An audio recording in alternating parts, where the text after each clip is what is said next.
Rain needled the back of Penhaligon's neck, a cold persistence seeping through wool that had surrendered its warmth decades ago. He did not wipe it away, standing instead with his spine pressed against the damp brickwork behind Esmeralda's barn, letting the grime of Bethnal green stain his shoulder blades while a match flared near the bins, sulphur biting the wet fog before vanishing. "Keep your head down, Arthur," he muttered, the words failing to form a cloud in the humid March air. From the rear entrance, laughter spilled out, bright and artificial, clashing with the low rumble on Bethnal Green Road, where the world inside was gold leaf and flashbulbs. David Bailey was no doubt in there, capturing the twins amidst a swirl of tuxedos and gowns, freezing a lie in silver halite for the Sunday supplements. Penhaligon pictured it without seeing, Reggie charming the stars while Ronnie held court with that manic, vibrating energy thinning the air, yet out here in the shadows where the club's light failed to reach, the atmosphere curdled into something thick and sour. A figure emerged from the side street, a man in a flat cap hurrying towards the alley's mouth with a bundle of newspapers wrapped in oilcloth, moving with the frantic, scuttling pace of prey sensing a trap. As he passed the open door's glow, he kept his eyes fixed on the puddles reflecting nothing but the grey slick of pavement, flinching only when Penhaligon shifted his weight and the leather of his shoes squeaked softly on wet stones.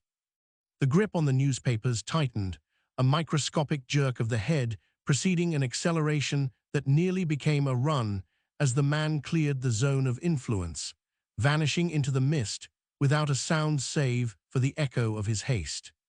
Terrified, Penhaligon said to the empty alley, knowing the fear belonged not to him, but to the men inside who owned the night and day and the space between.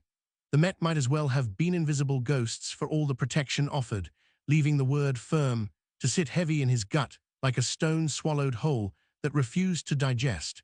A weight confirmed when a woman clutching a basket of vegetables froze upon seeing his silhouette. Her knuckles whitened around the wicker handle. She offered no nod, no speech, simply altering her trajectory to step wide into the gutter, avoiding him as if proximity to the law carried a contagion that could rot the blood. Inside, a flashbulb popped, a sharp, blinding crack turning the alley white and triggering a reflex tightening in Penhaligon's chest that had nothing to do with the chill. He imagined the scene of performative camaraderie, the clinking glasses and smiles of men who bought and sold lives, with Ronnie wearing that expensive French cologne smelling of lavender and something metallic like blood, scrubbed too hard with soap, a cloying mask designed to drown out the violence pooling in the corners of their empire. "Two worlds," Penhaligon whispered, rain dripping from the tip of his nose to taste of salt and soot on his lip. "One glass house." He pushed off the wall, joints stiff against the damp autumn chill, settled deep into bone. A permanent resident in a city never truly dry, needing to move closer to catch a fragment of conversation or a name dropped in confidence to pierce the omert a tilde suffocating the East End. The door remained a barrier guarded not just by large men in ill-fitting suits loitering near the frame, but by the sheer weight of silence surrounding the place, broken only by a cigarette end glowing faintly orange and crushed into the mud near his foot. Penhaligon crouched despite the protest of his knees to examine ash dry until the heel of a shoe ground it out, recent evidence discarded in a hurry, before straightening up and brushing mud from his trousers to leave a brown smear on grey fabric. "Wine." The voice came low and rough from shadows near the dustbins, yet Penhaligon did not jump, turning slowly with a hand resting casually near his pocket, ready but not on a weapon, facing a lad no older than 16 in a jacket too thin for the weather. The boy shivered visibly despite attempts to look tough, face smudged with soot and eyes wide and darting, as he declared the detective was blocking the way, voice cracking on the final syllable. "Am I?" Penhaligon asked, tone level and devoid of threat, noting how fear radiated off the kid in sharp, acidic waves, marking him not as a lookout, but a runner likely paid in coppers to fetch from the chippy. "Ain't no sign needed," the boy shuffled, kicking at a loose stone while admitting he wanted no trouble and feared his mother's wrath if late. "Your mum know you're running errands for the barn." The boy's head snapped up, eyes widening for a fraction of a second before forcing them back to the ground to deny running for anyone, claiming merely to go home until Penhaligon stepped back to give space, watching tension drain from the small frame only to be replaced by a desperate urge to flee. Off you go then, before the rain gets worse. The boy scrambled past, sprinting down the alley with footsteps splashing in puddles and fading quickly into the night, leaving Penhaligon to watch him go while feeling the familiar ache of futility settle deep, for they were all running from the truth, running from the glass house that held them all. The door groaned when Penhaligon pushed it, a heavy timber sound swallowed instantly by the roar inside. Heat hit him first, a physical weight pressing against his chest, carrying the scent of stale tobacco smoke and warm gin that permeated the unventilated backrooms of blind tigers, clashing with the sharp, metallic tang of river mud still clinging to his coat from the alley. He did not remove his hat.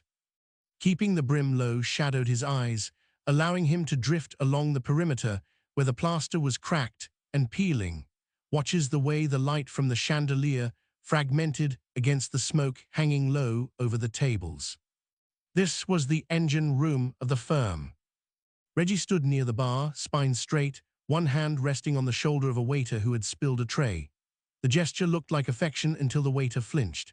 Reggie smiled, tight and white, saying something too low to catch, then patted the man's cheek twice before turning to accept a leather-bound ledger from a man in a pinstripe suit. He opened it, scanned a page, and closed it with a snap that cut through the jazz playing on the gramophone. "Sort it," Reggie said, handing the book back. "Don't bring me the numbers again until they balance." "Yes, Reggie. And tell the band to keep it down. People want to talk." The waiter nodded, scrambling away, while Reggie adjusted his cufflinks, face smooth as polished stone. He moved through the crowd like a host at a garden party, stopping to laugh at a joke from a woman in sequins, touching arms, nodding, projecting an air of legitimate businessmanship that almost convinced the room he wasn't selling protection on every shop from here to Bow. Penhaligon noted the lack of tension in Reggie's shoulders. This was the ambition, the charm that brought silence and softened the blow of the violence waiting in the wings. Across the room, behind a half-open door leading to the private office, sat Ronnie. Penhaligon shifted his weight, boots squeaking softly on the sawdust floor, edging closer to the partition where the light fell away. Ronnie occupied the corner seat, a glass of brandy untouched on the table before him, leaning forward with an intensity that made the air around him seem to vibrate. A man in a velvet jacket sat opposite, an actor of some renown whose face graced the cinema screens in Leicester Square, now looking slightly pale as Ronnie spoke. "They watch you, don't they?" Ronnie's voice carried, sharp and brittle, every move, every breath. The actor shifted in his chair, forcing a laugh that died quickly. "It's the job, Ronnie, comes with the territory." "Not like this." Ronnie's eyes darted to the door, then to the window, then back to the actor. "They know what you are, they know who you drink with." "I'm fine, Ron, really." Ronnie gripped the stem of his glass, knuckles white, the paranoia leaking out of him like smoke from a cracked chimney. He wore a suit tailored to perfection, the fabric expensive, but his collar looked too tight, as if he were constantly being strangled by the cloth. He smelled of imported French cologne, lavender and something metallic like blood scrubbed too hard with soap, a cloying mask designed to drown out the violence pooling in the corners of their empire. "You're not fine," Ronnie said, leaning in until the actor recoiled. "None of us are, not while they're out there." He jerked his head towards the main room, towards the police, towards the world outside that wanted to tear them down. Penhaligon held his breath, feeling the familiar ache of futility settle deep, for they were all running from the truth, running from the glass house that held them all. The detective saw the distinct psychologies splitting the room in two, Reggie building an empire of respectability, Ronnie dismantling his own mind from the inside out. A waitress approached Penhaligon, tray balanced on one hip, eyes warning him to move along without speaking. "Private party, love," she muttered, tilting her head towards the back room. "Best not linger." "Just watching the show," Penhaligon replied, voice low and gravelly. "Fine entertainment." "Not for everyone." She moved past him, wiping a spill on the table next to him with a rag that looked greasier than the wood. Penhaligon stepped back into the shadows as Reggie approached the private room door, knocking once before entering. The dynamic shifted instantly. Ronnie's shoulders dropped an inch. Reggie said something soft, placing a hand on his brother's arm, grounding the manic energy before it could spike into something dangerous. They were a single organism, two halves of a whole that could not survive apart, yet utterly distinct in their damage. Reggie was the hand that shook yours. Ronnie was the hand that held the gun. "Time to go," Reggie said, loud enough for the room to hear. "Guests are leaving." The actor stood quickly, adjusting his jacket, looking relieved to escape the orbit of Ronnie's gaze. Reggie ushered him out, smiling, clapping him on the back, while Ronnie remained seated, staring at the brandy as if it might poison him. Penhaligon turned away, the image burning into his retina, knowing this performance would end soon enough. The glamour was a lie, a thin sheet of glass over the rot underneath. He moved towards the exit, pushing through the crowd that parted instinctively around him, sensing the badge even if they couldn't see it. The air outside would be cold, clean compared to this stew of sweat and secrets, but there was no cleanliness left in London, not really. Not while men like the Crays walked free amongst the respectable, dancing with stars under the flashbulbs of David Bailey while the bodies stacked up in the shadows. Penhaligon stepped out into the alley, the rain greeting him like an old enemy, soaking into his shoulders immediately. He lit a cigarette, the flare of the match illuminating the weariness in his eyes for a second before the wind killed it. The smoke curled towards the ceiling of the night, mixing with the fog, and he thought of George Cornell. Cornell was in Whitechapel, drinking in the Blind Beggar, unaware that the balance of power here in Bethnal Green was tipping towards blood. 3 days, Penhaligon whispered to the rain, knowing the timeline like a prayer. Give it 3 days. He crushed the cigarette under his heel, the ember dying in the mud, and started walking towards the main road. The club noise faded behind him, replaced by the distant rumble of a bus on Bethnal Green Road, but the silence in his head was louder. He knew Ronnie would not stay in this room forever. The paranoia would drive him out, into the pub, into the street, looking for enemies where there were only shadows. And when he found one, he would shoot. Penhaligon pulled his collar up against the damp chill of autumn wool coats that never seemed to dry, turning the corner away from the barn. The investigation was a ghost, a shadow chasing shadows, but the blood would be real enough when it came. He walked faster, needing to put distance between himself and the laughter spilling from the club, needing to be ready for the moment the glass house shattered. The rain intensified, drumming on the pavement, washing the grime of the alley into the gutter where it joined the river mud and the city's sins. Penhaligon did not look back. He knew what was waiting inside, and he knew what was waiting in Whitechapel, and there was nothing he could do to stop the collision course except witness it. He reached the main road, flagging down a passing taxi, the headlights cutting through the fog like knives. "Whitechapel Road," he told the driver, settling into the back seat as the engine coughed to life. "And step on it." The car pulled away, leaving the Esmeralda's barn glowing in the rearview mirror, a beacon of false safety in a city ready to burn. Penhaligon watched it shrink until it vanished into the grey smear of the London sky, his hand resting on the door handle, ready for whatever came next. The night was young, but the violence was already old.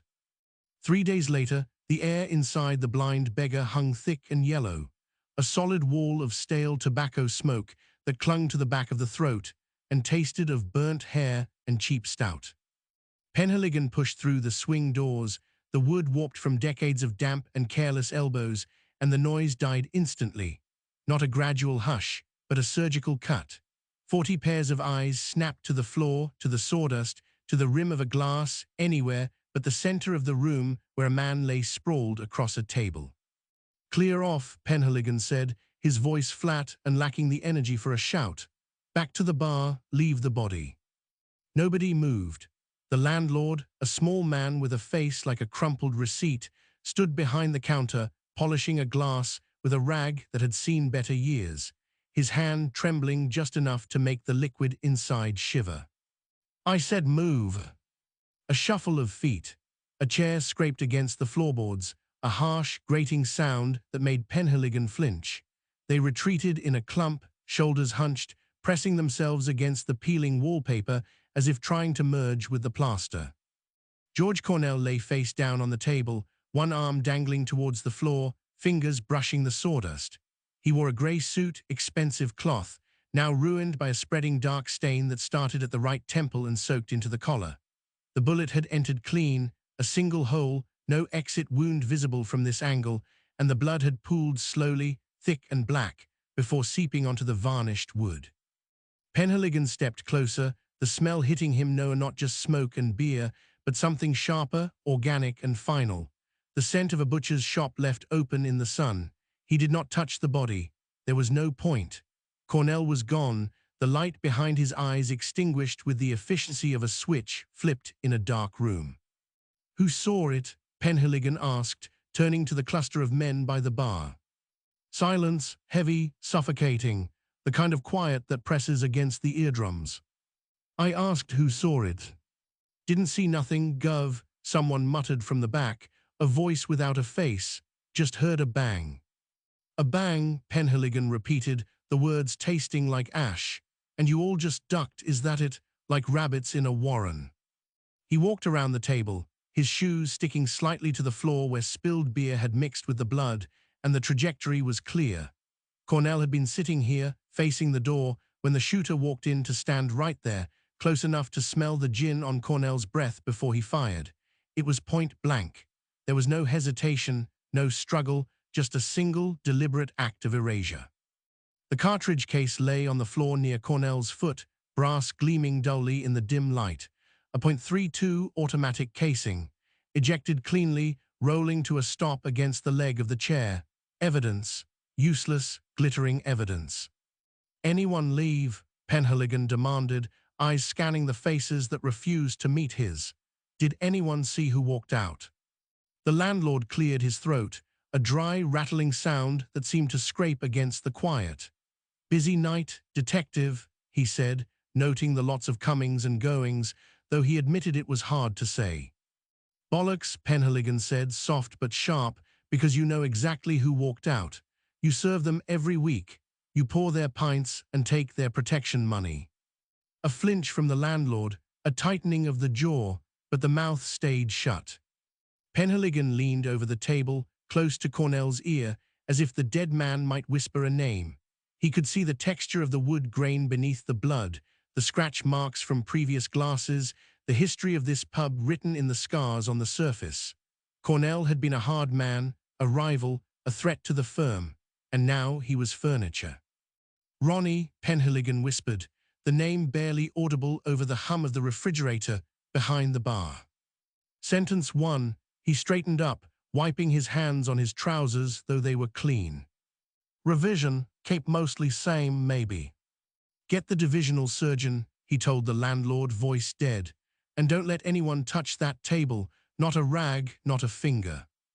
"Right you are," the landlord said, too quickly, "soon as I can get a phone line free." Penhaligon turned away, walking towards the door. The crowd parted again, a sea of grey caps and avoided gazes. He could feel their eyes on his back, not with curiosity, but with a kind of terrified resentment.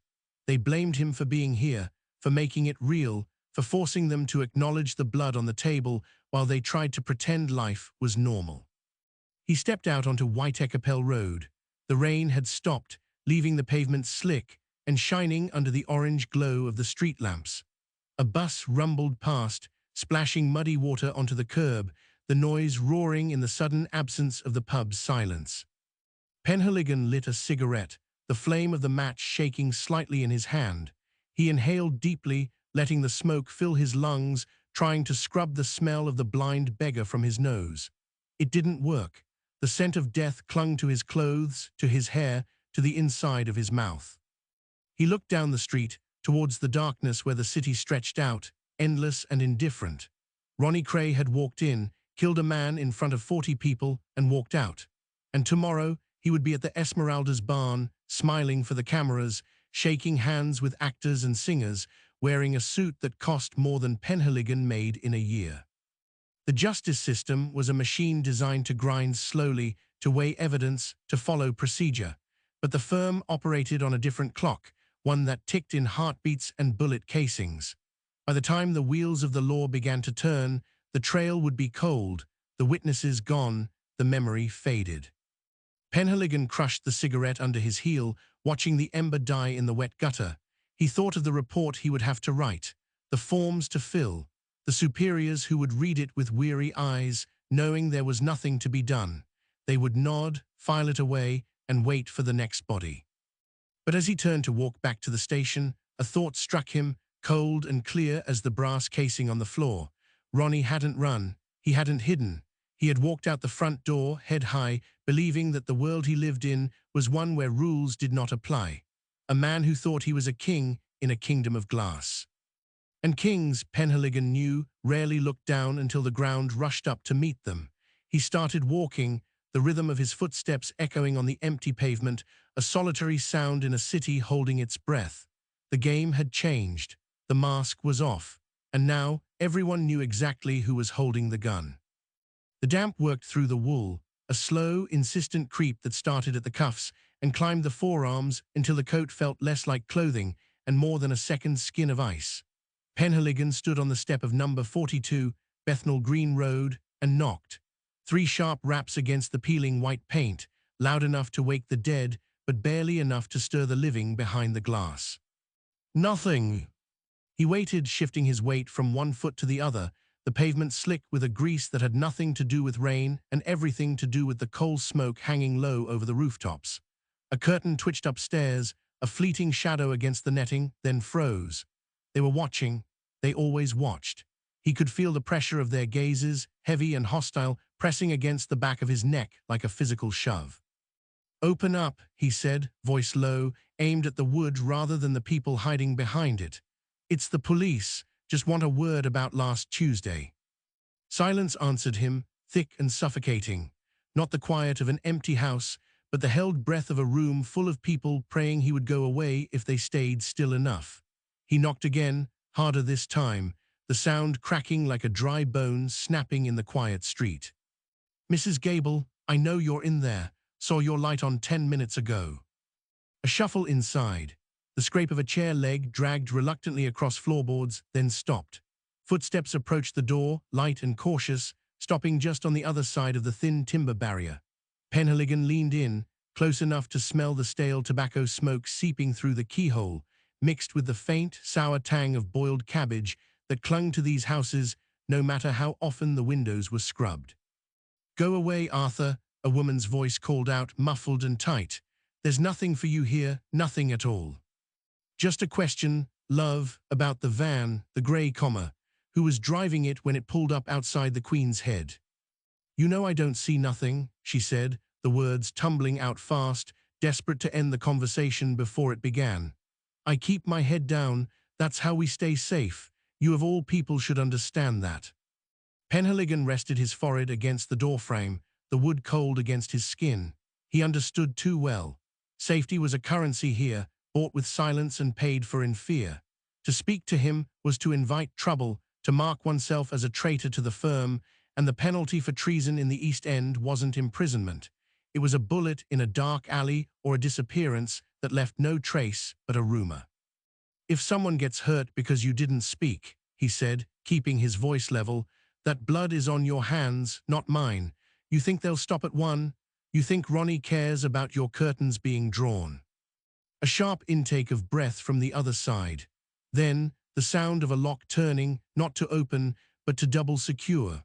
The finality of the click echoed louder than the knocking had.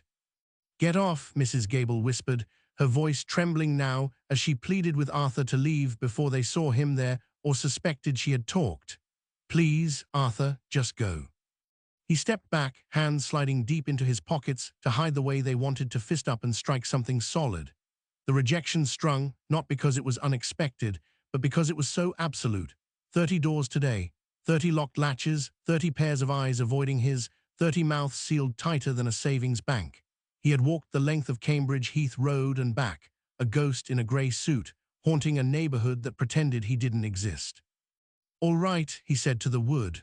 "All right, Mrs. Gable, but when the questions get harder, don't say I didn't warn you." He turned away, boots scuffing against the grit on the step. The street stretched out before him, a long grey ribbon of terraced houses that all looked the same, all hiding the same secrets behind their net curtains. A cat darted across the road, scrambling up a drainpipe with a frantic energy that made him smile, a brief, humorless twisting of the lips. Even the animals knew better than to linger in the open. Further down, a shopkeeper was sweeping the pavement outside his newsagent, the broom bristles scratching against the concrete in a rhythmic, soothing sweep. Penhaligon walked towards him, hoping for a crumb, a nod, anything that wasn't a slammed door. The man saw him coming. The sweeping stopped. The broom leaned against the wall, and the shopkeeper turned his back, busying himself with rearranging a display of comic books in the window, his shoulders hunched against the cold and the company. Penhaligon didn't even slow down.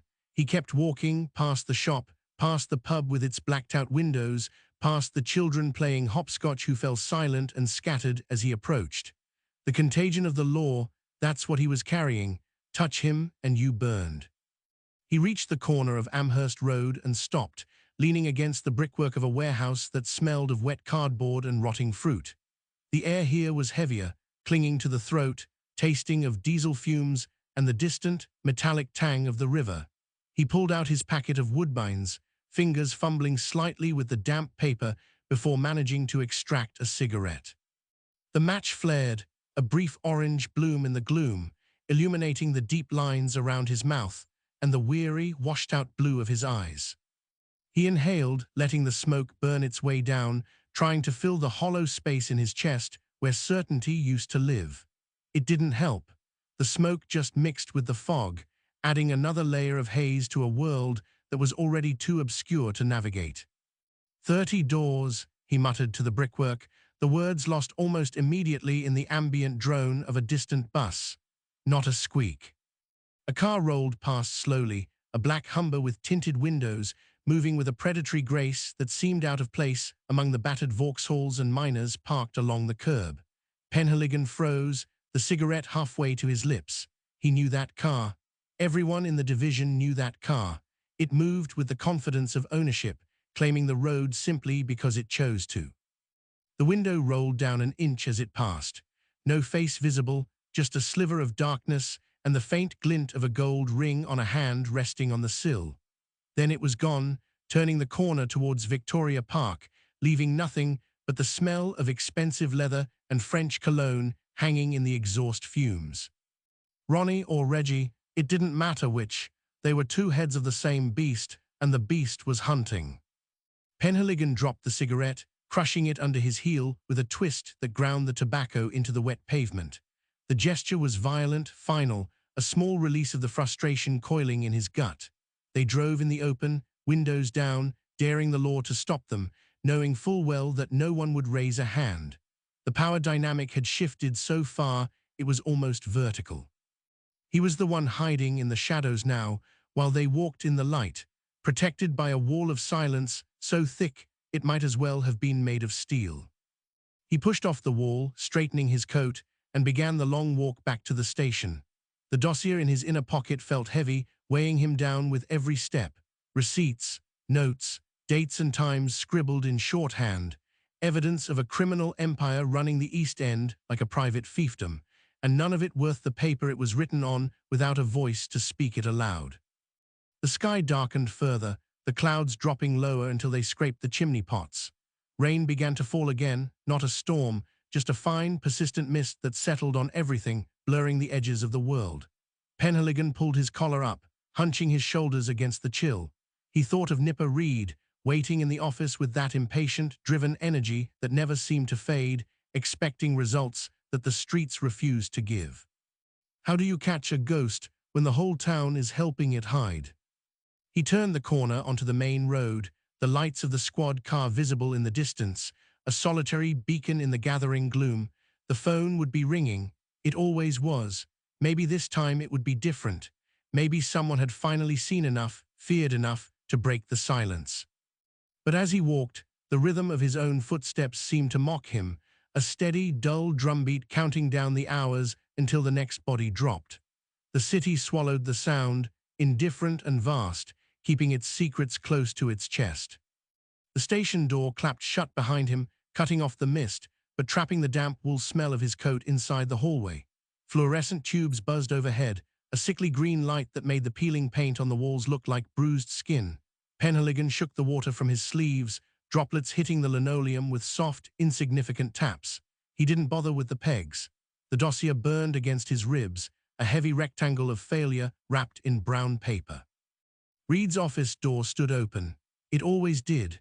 A tactic, perhaps, to let the noise of the squad room bleed in, reminding everyone that work never stopped, not even when the clock struck 6. Penhaligon knocked on the frame, the knuckles rapping against wood that had been varnished too many times and now felt slick under his fingertips. Reed sat behind the desk, sleeves rolled to the elbow, exposing forearms thick with hair and tension. He was writing, the nib of his fountain pen scratching aggressively against the paper, digging grooves into the page, as if he could force the ink to mean more than it said. He didn't look up immediately. The scratch continued for 3 more seconds, a deliberate assertion of priority, before the pen stopped and the cap clicked shut. "You're back," Reed's voice was flat, stripped of greeting. He leaned back, the chair creaking under the shift in weight, and gestured at the bundle tucked under Penhaligon's arm. "Tell me you have something that breathes." Penhaligon stepped forward and placed the dossier on the blotter. The paper slid slightly on the polished surface before settling. He didn't sit. Standing felt safer, like he might need to leave quickly if the news turned sour. "Names, dates, amounts." Penhaligon kept his voice low, the gravel catching in his throat. 12 publicans, all paying weekly, all terrified. Reed opened the file. His eyes swept his gaze across the pages, flicking back and forth with practiced speed. He didn't turn the pages gently, he flipped them, the corners curling under his rough touch.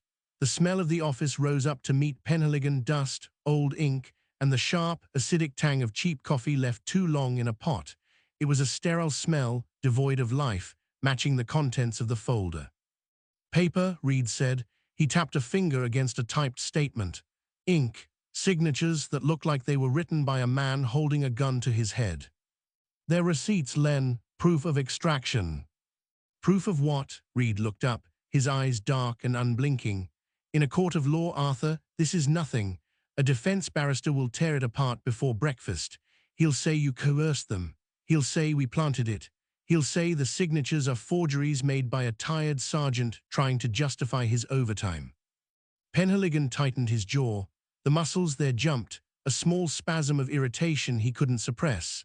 He looked past Reed, out the window behind the desk. The yard was dark now, the rain turning the asphalt into a black mirror that reflected nothing but the grey sky. "They won't talk," Penhaligon said, explaining that he had knocked on 30 doors, 30 in all. One woman told him she saw nothing, while another claimed she was deaf, and the rest didn't even open up.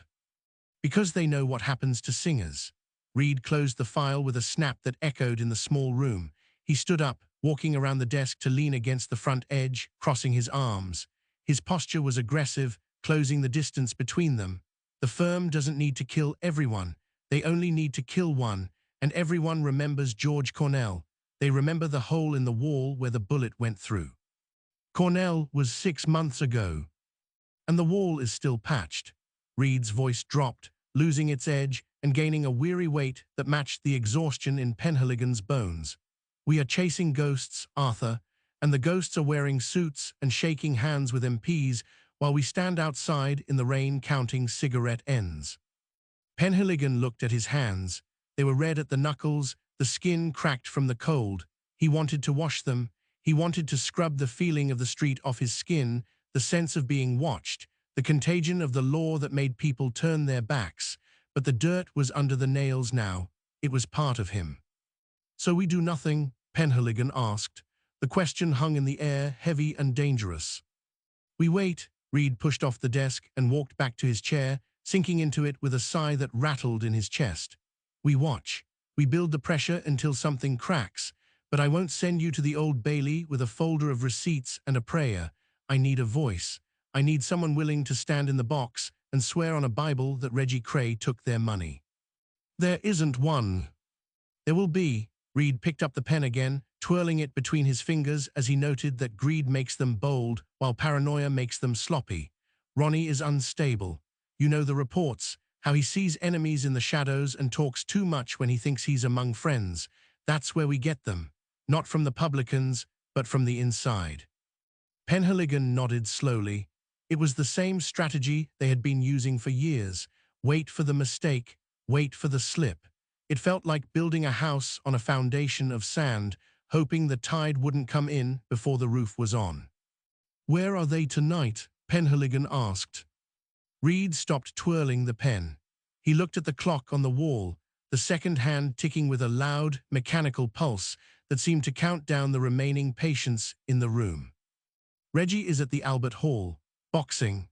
As Reed's eyes narrowed, the voice continued, explaining that he's promoting the main event where there will be celebrities, politicians, and flashbulbs, for he'll be working the crowd, smiling, shaking hands. "And Ronnie." Segment 1, home, or so he says. Current 2 short fragments. Revision, combine or extend. Home, or so he says. Still short. Let's make it part of the narration or extend the dialogue tag. Idea, home, or so he says, Reed stated. Penhaligon pushed his hands into his pockets.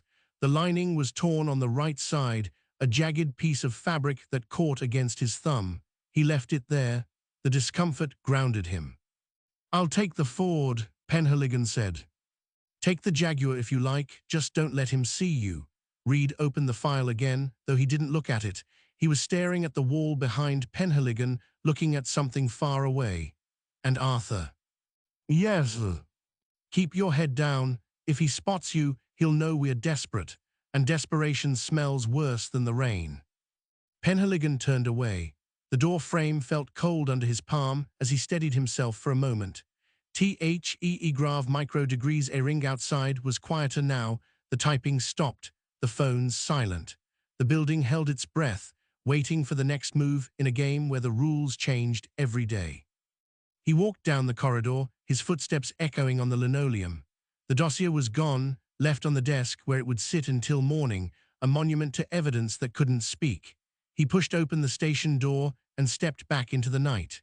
The air was colder now, the mist thickening into a proper fog that swallowed the streetlights whole. The car was parked across the road, a dark shape in the gloom. He reached for the handle, the metal cold enough to bite his skin. Inside, the engine would be sluggish, the heater broken as usual. He would sit there for an hour before driving to Kensington, watching the steam rise from the bonnet, while he thought about Reggie Cray smiling under the lights.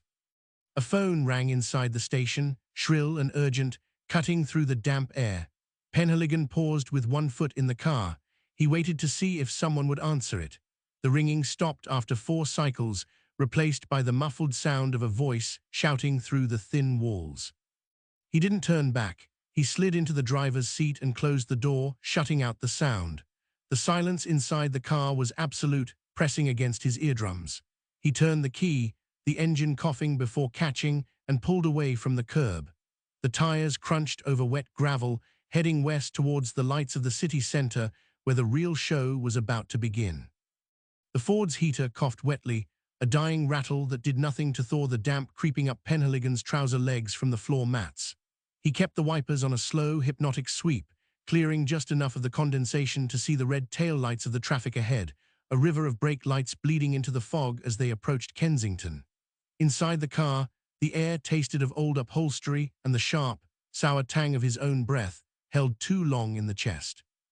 He drove with one hand on the wheel, the other worrying the torn lining of his pocket, the jagged fabric catching his thumb again and again, a small, repetitive pain to keep the mind from wandering into the dark corners of what Reed had said. Desperation smells worse than the rain. The words sat heavy in his gut, harder to digest than the stale sandwich he'd skipped at lunch.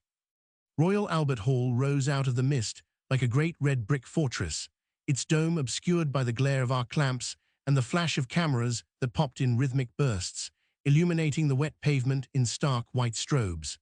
Penhaligon killed the engine 2 streets over, letting the car coast into a shadowed alcove beside a row of dustbins that smelled of rotting cabbage and wet cardboard. He sat for a moment, listening to the tick of the cooling engine, watching the stream of people flowing towards the entrance. Fur coats, dinner jackets, the flash of jewelry under the streetlights, the respectable world turning out to applaud a man who broke knees for a living. It was a theater of the absurd, performed under the gaze of the Queen's own hall. He pulled his collar up, shielding his face from the wind that whipped off the nearby park, and stepped out onto the pavement. The cold hit him instantly, biting through the wool of his coat, but he barely registered it. His eyes were fixed on the entrance, scanning the crowd for the familiar, heavy set of the younger Cray brother. Reggie moved through the throng like a shark in a shoal of minnows, smiling, extending a hand, clapping a shoulder. He wore a suit that cost more than Penhaligon earned in a year, the fabric tailored to hide the bulk of his shoulders, the tie a splash of silk against the white shirt. He looked every inch the promoter, the businessman, the patron of the arts. A woman in a silver gown laughed at something he said, her head thrown back, unaware that the hand shaking hers had likely held a pistol only days before. Or perhaps she knew, perhaps that was the thrill. Penhaligon drifted closer, keeping a pillar between himself and the light, his face turned down as if studying a cigarette that wasn't lit. He needed to see who Reggie was talking to, who was leaning in too close, who was accepting an envelope with a nod that meant more than thanks. The crowd surged, pushing him back, the smell of expensive perfume and cigar smoke overwhelming the damp chill of the night. He caught a snippet of conversation, a man in a bowler hat saying, "Fantastic night, Reggie, absolutely fantastic," and Reggie's reply smooth as oil, "Only the best for our friends, only the best." The ease of it made Penhaligon's stomach turn. Here was a murderer, a man who ran protection rackets that bled small shopkeepers dry, being treated like royalty while the police stood in the shadows, unable to touch him without a witness who would never speak. A flashbulb popped nearby, blindingly bright, and for a second Penhaligon froze, caught in the whiteout. He blinked, tears stinging his eyes, and when his vision cleared, Reggie was looking straight at him. Not through him, not past him, but directly at him. The smile didn't falter, didn't twitch, but the eyes changed. The warmth vanished, replaced by a flat, calculating hardness that cut through the distance between them. Reggie raised his glass in a mock toast, a gesture so subtle the people around him didn't notice, but Penhaligon felt it like a physical blow. "I see you." The message was clear. "I see you standing there in your cheap coat, and I know exactly who you are." Penhaligon turned away, forcing his legs to move, to walk, to blend back into the darkness of the side street. His heart hammered against his ribs, a frantic, bird-like panic that he hated. He had been made, not identified to the crowd, but acknowledged. Reggie knew he was there, and by knowing, he had stripped Penhaligon of his cover, turning the tale into a performance for an audience of one. The detective stumbled slightly on the wet cobblestones, catching himself against the rough brick of a building, the mortar crumbling under his grip. He could hear the muffled roar of the crowd inside the hall, the bell ringing for the first round, the cheers rising in a crescendo that felt like mockery. He reached the car and fumbled with the keys, his fingers numb and clumsy. The lock stuck, then gave with a sharp click. He slid inside, the leather seat cold and unforgiving, and slammed the door shut, cutting off the noise of the party. The silence rushed back in, heavier than before, pressing against his eardrums until they popped. He rested his forehead against the steering wheel, the metal cold against his skin, and breathed. In, out, slow, controlled. But the image of Reggie's eyes stayed with him, that flat, dead look that promised nothing good. They were playing a game where the rules were written in blood, and Penhaligon was beginning to suspect he was the only one who still thought there was a referee. He started the engine, the noise loud in the confined space, and pulled away from the curb, merging into the traffic flow without looking back. The hall receded in the rearview mirror, a glowing beacon of respectability built on a foundation of fear. He drove west, then north, letting the streets guide him back towards the East End, towards Amherst Park. The fog thickened as he went, the streetlights reduced to hazy orange orbs that offered little illumination. He passed rows of terraced houses, their windows dark, the curtains drawn tight against the night. No one was out, no one was watching. The city had gone to sleep, or was pretending to, leaving the streets to the men who owned them. The turn onto Amherst Park was quiet, the tarmac slick with rain. He parked further down the street this time, under the skeletal branches of a plane tree that dropped wet leaves onto the bonnet. The Cray house was dark, save for a single light on the upper floor, a yellow square in the black facade. Penhaligon watched it, waiting. 10 minutes passed, then 20. The light flickered, then went out, plunging the house into darkness. They were home, both of them. The lion and the tiger, caged together in the quiet street. He sat in the car, the engine idling, watching the empty windows, feeling the weight of the unsolved press down on his chest. George Cornell's face floated in his mind, the hole in the wall at the Blind Beggar, the blood on the floor that had been scrubbed away but never truly gone. Phone rang, not in the car, not on the street, in his head, or maybe it was the station miles away ringing in the empty squad room where Reed sat alone. He shook his head, clearing the phantom sound. The silence of the street was absolute, broken only by the drip of water from the tree branches onto the roof of the car. Drip, drip, drip. A slow, relentless countdown. He checked his watch. The luminous hands glowed green in the dark. Nearly midnight. The day was dying and nothing had changed. The receipts were still just paper. The witnesses were still silent. And Reggie Cray was still free to shake hands with MPs while his brother sat in the dark, plotting the next move in a game Penhaligon didn't understand. Then a sound, faint, coming from the phone box on the corner 50 yards away. The bell inside the glass kiosk rang, sharp and piercing in the stillness. No one was there to answer it. It rang again, a frantic, jarring noise that seemed to come from nowhere and everywhere at once. Penhaligon watched the empty booth, the light inside flickering as the mechanism worked. Who was calling, and why now? The ringing stopped, then started again, a persistent, demanding clamor that cut through the fog and settled deep in his bones. He reached for the door handle, his hand hovering over the latch. The phone rang a third time, and in the pause between the bells, he heard something else.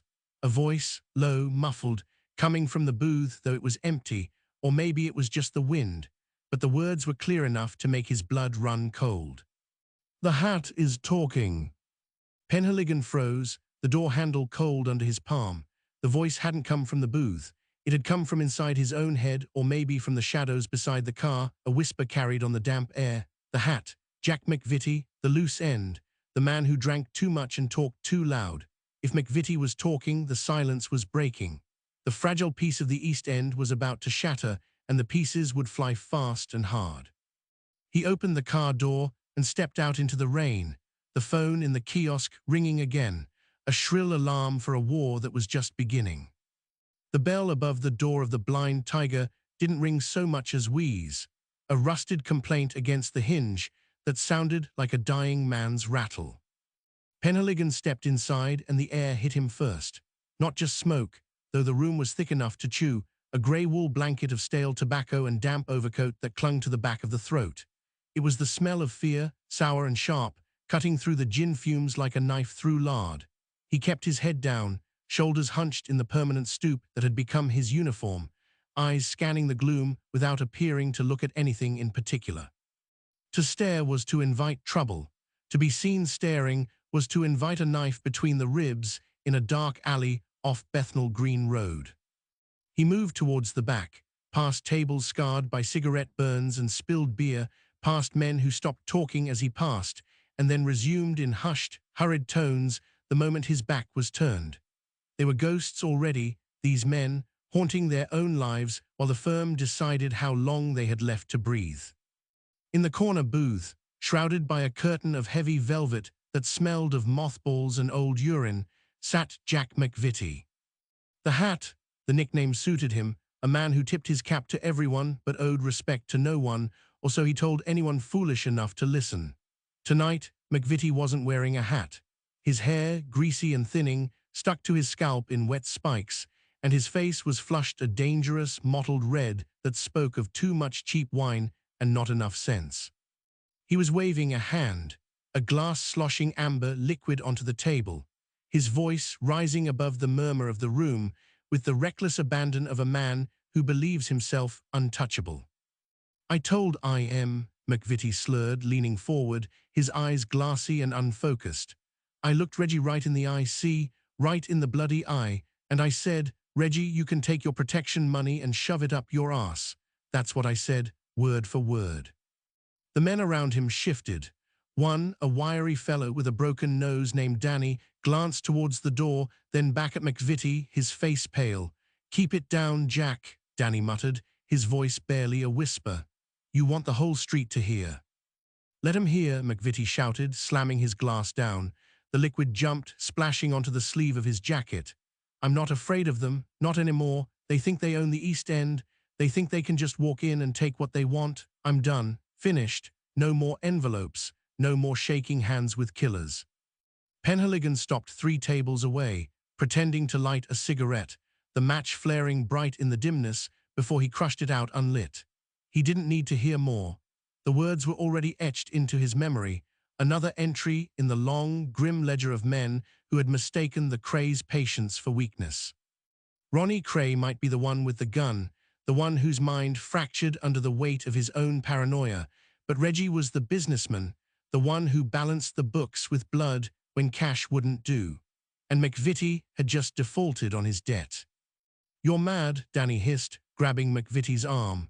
"You're absolutely mad, Jack, and they'll kill you because you know they will. It's not a threat, it's a promise." McVitie shook him off with a laugh, a harsh, barking sound that lacked any real humor. "Let them try," he said, boasting of friends high up, people you've never heard of. "They won't touch me." He leaned back, spreading his arms wide, exposing his chest to the room as if daring the shadows to strike. "Besides, what are they going to do? Drag me out of here, in front of everyone?" Penhaligon felt a cold knot tighten in his stomach, a sensation unrelated to the damp chills seeping through his shoes. He had seen this before: the bravado, the drunken defiance, the fatal misunderstanding of the ecosystem they lived in. The firm didn't care about witnesses. They didn't care about scenes. If a man became a liability, he was removed. Simple arithmetic. And Jack McVitie had just added himself to the subtraction column. A waitress approached the table, a young woman with tired eyes and a tray balanced precariously on one hip. She set down a fresh bottle of gin, her hand trembling slightly as she avoided McVitie's gaze. "That'll be another 10 shillings, Jack," she said softly, "and maybe you should think about going home. It's getting late."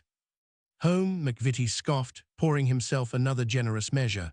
"Why would I go home? This is where the action is. This is where the real men drink, not like those coppers outside, waiting for a crumb to fall from the table." He turned his head, his eyes scanning the room until they landed, briefly, on Penhaligon. For a second, the drunken haze seemed to clear, replaced by a flicker of recognition, then a sneer. "Oi, copper, you want a drink? Come on, join us. Buy you a pint. Unless you're too busy watching us breathe." The room went still. The clink of glasses stopped. Even the radio in the corner seemed to lower its volume. Every eye turned to Penhaligon, waiting. This was the test. To engage was to acknowledge the danger, to step into the arena. To ignore was to admit powerlessness. Penhaligon didn't move. He kept his hands in his pockets, his expression blank, a mask of bureaucratic indifference he had perfected over 20 years on the force. He looked through McVitie, not at him, as if the man were already a ghost, a name on a file that would soon be closed with a red stamp. "Just passing through, Jack," Penhaligon said, his voice low, carrying just enough to reach the booth without raising the temperature of the room. "Don't let me interrupt." "Interrupt?" McVitie laughed again, louder this time, a desperate sound that seemed to tear from his throat. "You're not interrupting anything." While he insisted they were just talking business, the words tumbled out as a defense of free enterprise, as if repeating the mantra could make it true. "That's all this is." He clung to the final word like a lifeline: freedom. Danny stood up, pushing his chair back with a screech that set teeth on edge. "I'm going," he said, his voice shaking. "You can stay here and talk yourself into a grave, Jack, but I'm leaving." "Coward," McVitie spat, pointing a shaking finger at him. "Run then, run to them, see if they protect you." Danny didn't answer. He pulled his coat tight and hurried towards the door, brushing past Penhaligon without a word, his eyes fixed on the exit as if it were the only solid thing in a world dissolving into chaos. Penhaligon watched him go, envying the man's wisdom. There was nothing to be gained here. No arrest could be made for drunken boasting, no charge filed for stupidity. The law required evidence, bodies, witnesses who would speak. And in this room, in this city, those things were in shorter supply than honesty. He turned to leave, the impulse to warn McVitie dying in his throat. What was there to say? Go home, lock your door, pray they don't find you. It wouldn't matter. Once the word was out, once Reggie knew that McVitie was talking, the machinery was already in motion. The wheels were turning, grinding slowly but inexorably towards violence. As Penhaligon reached the door, the bell wheezed again, admitting a gust of cold, wet air that swirled the smoke into frantic eddies. He paused, looking back one last time. McVitie was pouring another drink, his hands steady now, his face set in a grimace of defiance that looked terrifyingly like acceptance. He raised his glass to the room, to the shadows, to the unseen eyes watching from the street. "To the firm," McVitie said, his voice clear and sudden in the silence. "May they rot in hell." He drank, the liquid vanished down his throat, and somewhere in the back of Penhaligon's mind, a clock started ticking, counting down the hours, the minutes, the seconds until the glass house shattered and the blood began to flow. He stepped out into the night, the door closing behind him with a final heavy thud that sounded like a coffin lid slamming shut. The street was empty, the rain falling harder now, washing the grime from the pavement, but never the sin. He walked towards his car, the image of McVitie's flushed face burned into his retina, a bright, foolish star about to be extinguished. The game had changed. The rules were no longer written in ink. They were written in blood, and the first draft was already drying on the page.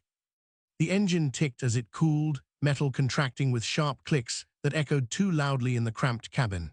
Penhaligon kept his hands flat on the steering wheel, fingers spread to stop them shaking, though the cold had nothing to do with fear. It was the weight, the static agony of sitting 50 yards from a murder while the law demanded a piece of paper signed by a magistrate who was likely asleep in bed. Miller, the uniformed constable in the passenger seat, shifted his weight. The leather creaked. "We can't go in," Miller said. He didn't look at Penhaligon. He watched the house. "Not without the warrant. You know the rules, Arthur." "Rules." Penhaligon tasted the word, and it felt like ash. "Someone is screaming in there, Tommy." "Maybe it's the wireless. Loud play. Happens all the time." "Does it?" A statement, not a question. Outside, the street lay dead under the orange smear of sodium lighting. A stub of a road, choked at the end by brickwork and overgrown railings, the perfect throat for swallowing secrets. The house stood dark save for a single window on the ground floor, draped in heavy netting that blurred the light into a sickly yellow bruise. Another noise drifted through the closed glass, a thud, heavy, wet, like a sack of coal dropped on floorboards. Miller flinched. His hand went to the door handle, then stopped, hovering there as if the metal burned. "Radio's still dead. I told you, lines are down somewhere near the common." "Convenient." "Don't start." Miller turned then, face pale in the dashboard glow, eyes wide and pleading for instruction that wouldn't get them both suspended. "If we breach and there's no body, Reed will have our badges. You know how he is. He wants them clean. He wants the whole lot." "Reed isn't here." "No, he isn't." Penhaligon watched the window. The net curtain twitched. A shadow passed, broad-shouldered, moving with a purposeful stride that spoke of ownership. Reggie, it had to be. Ronnie preferred the theatrics of the public eye, the stage management of a pub shooting, but Thesa, this was butchery in the dark. The firm cleaning up a loose end. McVitie had shouted too loud in the pub. He had painted a target on his own chest and dared them to shoot. A car engine revved in the distance, high-pitched, straining. Miller sat up. "Is that backup?" "That's them leaving." The sound faded, tires crunching on grit, moving away from the street rather than towards it. The coincidence sat heavy in the air, thicker than the exhaust fumes seeping into the ventilation. Penhaligon looked at the clock on the dash. The luminous hands glowed green, 2:10. McVitie had been missing from the public eye for 4 hours, enough time to drink himself blind, enough time to be driven here, enough time to die. "We should move," Penhaligon said. His voice sounded rough, scraped raw by smoke and disuse. "Where we sit, we wait for the warrant officer. He said an hour." "He said an hour 40 minutes ago." "Traffic," Miller wiped his palms on his trousers. "It's Sunday, people driving home. You know what the roads are like." Penhaligon opened the door. The hinge groaned, a protest of rusted metal. Cold air rushed in, carrying the scent of damp brick and something else. Copper, sharp and metallic. It wasn't just the smell of the city. It was the specific, iron-rich odor of fresh blood mingling with the river mud that rose from the sewers. "Stay in the car, Tommy." "Arthur, don't. Lock the doors." He stepped out onto the pavement. The cold hit him instantly, biting through the wool of his coat, seeking the warmth of his skin. He didn't pull his collar up, let it bite. Pain kept him sharp. He walked towards the house, boots making no sound on the wet stone. Every step felt like a violation of protocol, a breach of the invisible line that separated the police from the vigilantes they hunted. Inside the house, a man shouted, muffled, desperate. "Please, Reggie, waiter." The voice cut off, abruptly, as if a switch had been thrown. Penhaligon stopped, his hand going to his pocket where fingers brushed the cold steel of handcuffs that were useless without the authority to use them. He stood in the shadow of a lamppost, breathing slowly as he watched the window where the light behind the netting flickered. Someone moved past again. Calm now and deliberate, he knew the panic was over because the work was done. A door opened further down the street. A woman in a dressing gown peered out, face tight with curiosity and fear. "Everything all right, officer?" she called. Her voice trembled. Penhaligon didn't turn, keeping his eyes fixed on the house. "Go inside, love, lock your door." "I heard shouting, sounded like trouble." "Gas main, just a leak, go on." She hesitated, then retreated, the door clicking shut. A lie, easy, necessary. If she called the papers, if she called the neighbors, the scene would be contaminated before the forensic team could even unpack their cameras. Not that there would be a scene. By the time the warrant arrived, the body would be gone, wrapped in carpet, dropped in the Thames, or buried under a new foundation in Essex. The firm didn't leave messes, they left gaps. He walked back to the car. The cold had settled into his bones, a deep ache that no amount of heating would shift. He opened the door and slid back into the seat, closing it softly. Miller looked at him. "Well." "Nothing." Penhaligon started the engine. It turned over with a sluggish cough. "Gas leak, false alarm." "Jesus." Miller let out a breath he'd been holding for 10 minutes. "I told you, wireless." "Drive us back to the station." "What about the warrant officer?" "He's not coming." Penhaligon put the car into gear, the tires spinning slightly on the wet road before catching. They pulled away from the curb, leaving the house standing in the dark with windows blank and unblinking. He didn't look back, for there was no point. The image was already burned into his mind.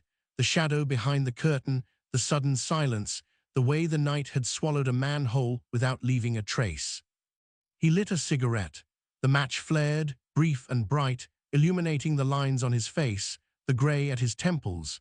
He inhaled, holding the smoke in his lungs until it burned, then exhaled slowly against the windscreen. "McVitie?" Miller asked, quiet, almost afraid to say the name. "McVitie," Penhaligon said.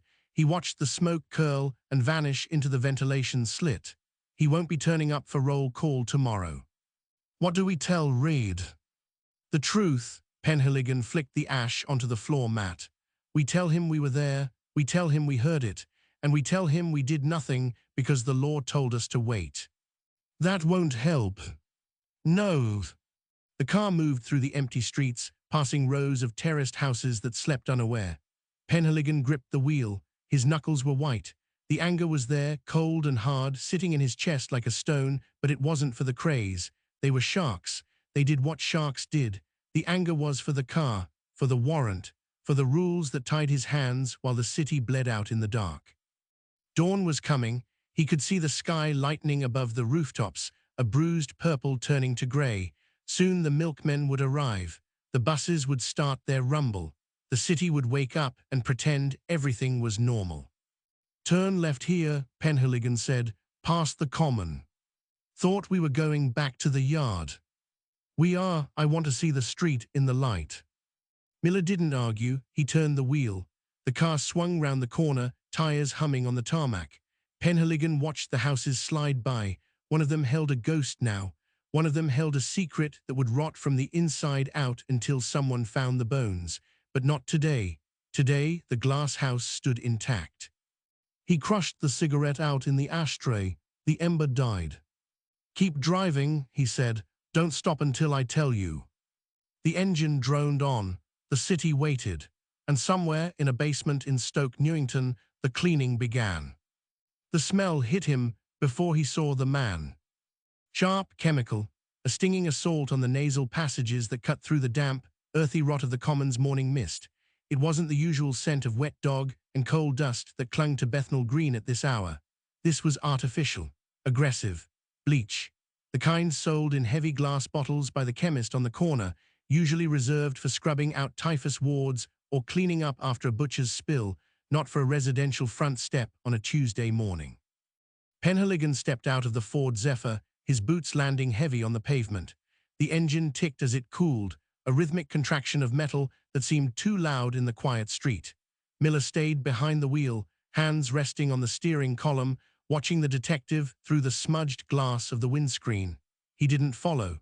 There was no point in two pairs of eyes seeing the same nothing. The house stood 3 doors down from where the car had idled the night before. In the grey light of dawn, it looked ordinary. Red brick, peeling white paint on the window frames, a net curtain drawn tight against the prying gaze of the world. But the air around it vibrated with a frantic energy, a disturbance in the stillness that made the hair on Penhaligon's arms stand up despite the chill. A man was on the step. He wasn't just sweeping, he was attacking the stone. The broom, a stiff-bristled thing with a handle worn smooth by grease and sweat, scraped against the flagstones with a rhythmic, desperate hiss. Scrub, scrape, hiss over and over. The man's movements were jerky, uncoordinated, as if his nerves were firing misfires under the skin. He wore a flat cap pulled low, obscuring his eyes, but Penhaligon knew the set of those shoulders, the way the jacket hung too loose on the frame. Charlie Richardson's cousin, or maybe one of the younger firm boys who ran messages for Reggie. It didn't matter which face it was. They all shared the same terrified expression when the cleaning started.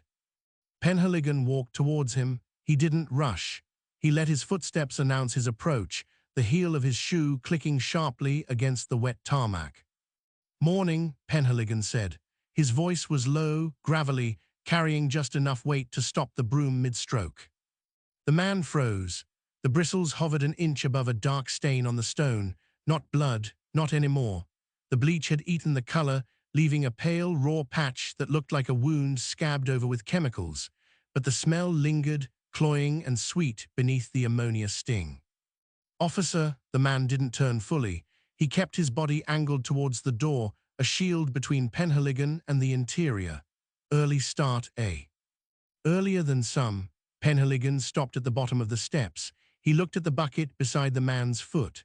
The water inside was cloudy, grayish-white, swirling with suds that refused to settle. A rag floated on the surface, sodden and heavy. Big spill. The man laughed, a dry, brittle sound that cracked in the cold air. "Clumsy me," he said, having dropped a bottle of milk so the whole lot went. "It makes a right mess on the stone, milk does, and goes sour quick." "Milk," Penhaligon repeated. He took a step up.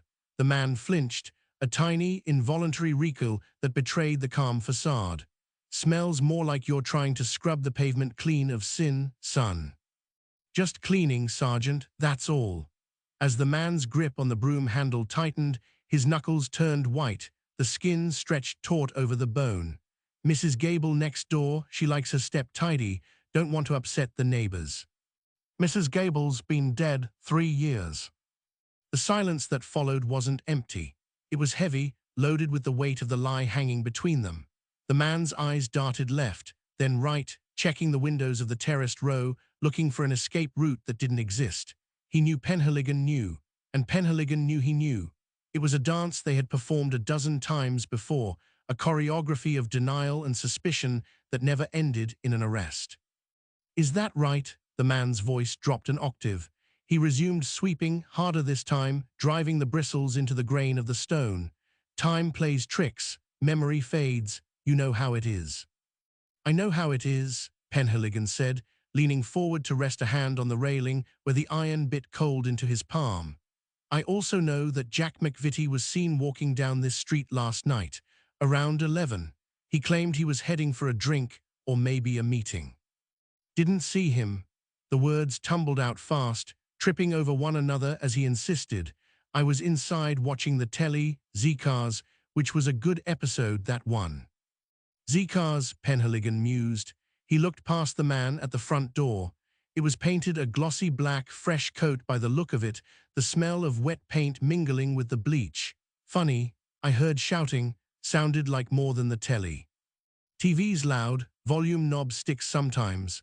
The man stopped sweeping again. He straightened up, wiping his forehead with the back of a sleeve. A smear of grey grime marked his temple. "Look, Sergeant," There's no one here, just me and the cleaning. You want to check? Go on then, check. He gestured towards the door with the broom, a challenge wrapped in desperation. He knew Penhaligon couldn't walk in, not without a warrant. And the warrant was miles away, stuck in some clerk's tray at the yard, buried under paperwork about stolen cars and petty thefts that mattered more to the superiors than the disappearance of a small-time gangster who owed money to the wrong brothers. Penhaligon held the man's gaze. He saw the fear there, raw and pulsing, but also a stubborn resolve. The code of the firm was thicker than blood. To talk was to die. To stay silent was to survive, at least for another day. Not today, Penhaligon said softly as he pushed himself off the railing. But tell your mates something for me. The man stiffened. What's that? Tell them the milk stain is still visible. Underneath the bleach, it always is. Penhaligon turned, walking back down the steps. He didn't look back to see the man's reaction. He didn't need to. He could feel the eyes boring into his back, wide with panic. And tell Reggie the yard isn't deaf. We might be blind, but we're not deaf. He reached the car and opened the passenger door. The interior smelled of stale tobacco and damp wool, a comforting familiarity compared to the chemical sting of the street. He slid into the seat, pulling the door shut with a solid thud. Miller looked at him, eyebrows raised. Well, he's scrubbing milk, Penhaligon said. He stared straight ahead, through the windscreen, at the man who had already resumed his frantic sweeping, trying to erase the evidence of a life extinguished before breakfast. Says he dropped a bottle. Milk, Miller snorted, a short, derisive sound, at 11 at night. Apparently, Penhaligon reached into his pocket and pulled out his notebook. He flipped it open to a fresh page, the paper crisp and white against the gloom of the car. He uncapped his pen. 0745, 29 October, Stoke Newington, front step cleaned with bleach. Subject, associate of firm, denies knowledge of McVitie. Claim, spilled milk. He wrote slowly, forming each letter with deliberate care as the ink flowed black and permanent, a stark contrast to the fleeting nature of the truth outside. Though words on a page wouldn't bring McVitie back or put a rope around the Crays' necks, they were all he had. A record of the silence, a map of the gaps. Drive, Penhaligon said. He closed the notebook and tucked it into his breast pocket, patting it once as if to ensure it was still there. Let's go see if the twins are awake. Miller put the car into gear. The engine roared to life, louder this time, impatient. As they pulled away, Penhaligon glanced in the side mirror. The man on the step was still scrubbing, smaller now, diminishing in the distance, but the motion continued. Scrub, scrape, hiss. A futile attempt to wash away the past, one stroke at a time. The city woke up around them. A bus rumbled past, heading towards the West End, filled with clerks and shopgirls who knew nothing of the blood on the pavement. Penhaligon watched them go, feeling the familiar weight of the stone in his chest settle deeper. Think they'll talk? Miller asked, merging into the morning traffic. Penhaligon lit a cigarette. The flame flickered in the draft, casting dancing shadows on his face. He inhaled deeply, letting the smoke fill his lungs, masking the taste of bleach that still lingered in his nose. No, he said, they never talk, they just wait for us to forget.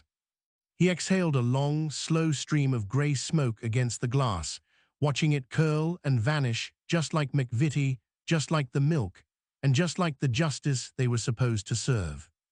But we won't forget, he added, mostly to himself, not this time. The car turned the corner, leaving the scrubbed step behind, heading towards the heart of the beast, where the real game was about to begin. The paper cut bled. A tiny, bright bead welled on the side of his thumb, smearing red across the edge of a typed statement from a terrified barmaid in Shoreditch who claimed she saw nothing, heard nothing, knew nothing. Penhaligon pressed the digit to his tongue, tasting the copper salt, then wiped the stain on his trouser leg before it could ruin the file. 1968 had arrived not with a bang, but with a suffocating drift of paperwork. Months had dissolved into this room, a windowless box off Bethnal Green Road where the air hung thick and yellow, suspended between the smell of burning coal dust from the corridor and the sour, curdled milk of tea left too long on the radiator. Outside, the seasons turned. Leaves rotted in the gutters, frost cracked the puddles, spring mud slicked the pavements, yet inside, time pooled in stagnant inches around the desk. Piles of manila folders rose like precarious tenements, leaning against one another, threatening to collapse under their own weight of circumstantial nothingness. He had everything and nothing. Names of men who drank at the Blind Beggar on the night George Cornell died. Times, dates, the specific brand of cigarette Ronnie Cray bought from a newsagent in Hackney, the cut of the suit Reggie wore to a boxing match at the Royal Albert Hall. 1,000 tiny tiles, none of them fitting together to form a picture the Crown Prosecution Service would accept. "Useless," Miller said. The younger detective stood by the door, flipping through a stack of witness summaries with a flick of his wrist that sent dust motes dancing in the single shaft of light cutting through the gloom. He tossed a page onto the desk. It slid across the wood, stopping inches from Penhaligon's elbow. "They're all lying, Arthur, every single one. You can smell it on the paper." "I can smell the damp," Penhaligon corrected. He didn't look up. His eyes tracked a line of text, reading it for the fourth time that morning, searching for a crack in the armor of the lie.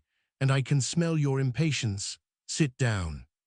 "It's been 2 years, 3 if you count from Cornell." Miller kicked the leg of a chair, dragging it across the floorboards with a shriek that made Penhaligon flinch. "Reed wants results. The commissioner wants headlines, and we've got a mountain of gossip about which pub the twins ate their pie in." "We have movements," Penhaligon said, his voice low, a gravelly rumble that seemed to absorb the room's tension rather than reflect it. "We know where they were.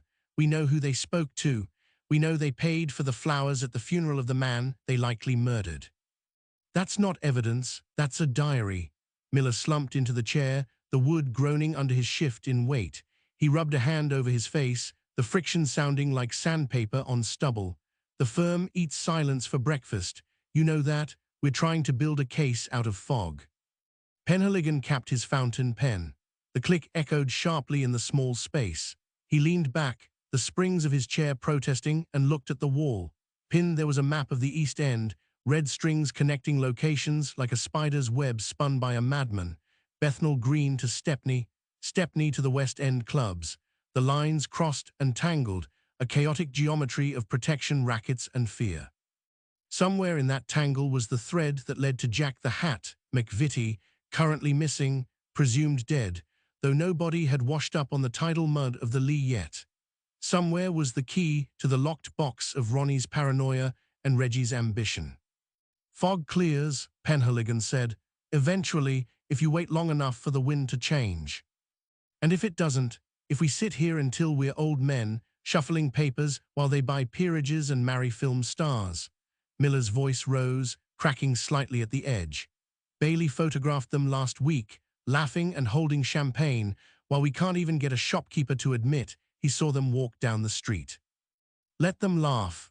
Penhaligon reached for a fresh sheet of paper, pulling it from the stack with a deliberate slowness that irritated him even as he did it. He needed the ritual, the friction of the page, to keep his hands from shaking. Photographs fade, paper remains. He began to write again. Subject, Francis, alias, Franny, location, the Esmeralda's barn, date, 14 February 1968. The nib scratched against the fiber, leaving a trail of black ink that looked permanent, solid, real. It was a lie, of course. The paper was fragile. One match, one flood, one bureaucratic purge, and it would all vanish. But for now, it existed. It was a fortress built of words, a barrier against the chaos outside. A knock at the door interrupted the scratching. Both men froze. Knocks in this office were rare. Most people knew better than to disturb the special squad unless they had a body or a warrant, and neither usually came from this direction. "Enter," Penhaligon called, his voice flattening instantly, shedding the weariness for the mask of authority. The door opened a crack. A uniformed constable poked his head in, his face pale, eyes darting between the two detectives. He held a small, folded piece of paper in a gloved hand, treating it as if it might explode. "Message came through the switchboard, Sergeant," the constable said. He didn't step inside, keeping one foot in the relative safety of the corridor. "No name, just said to give it to you directly."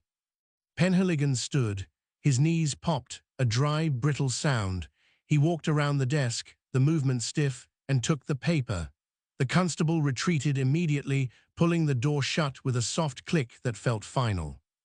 The paper was cheap, the kind sold in packs of 50 at any corner shop, greasy to the touch. It smelled faintly of fried fish and damp wool. Penhaligon unfolded it.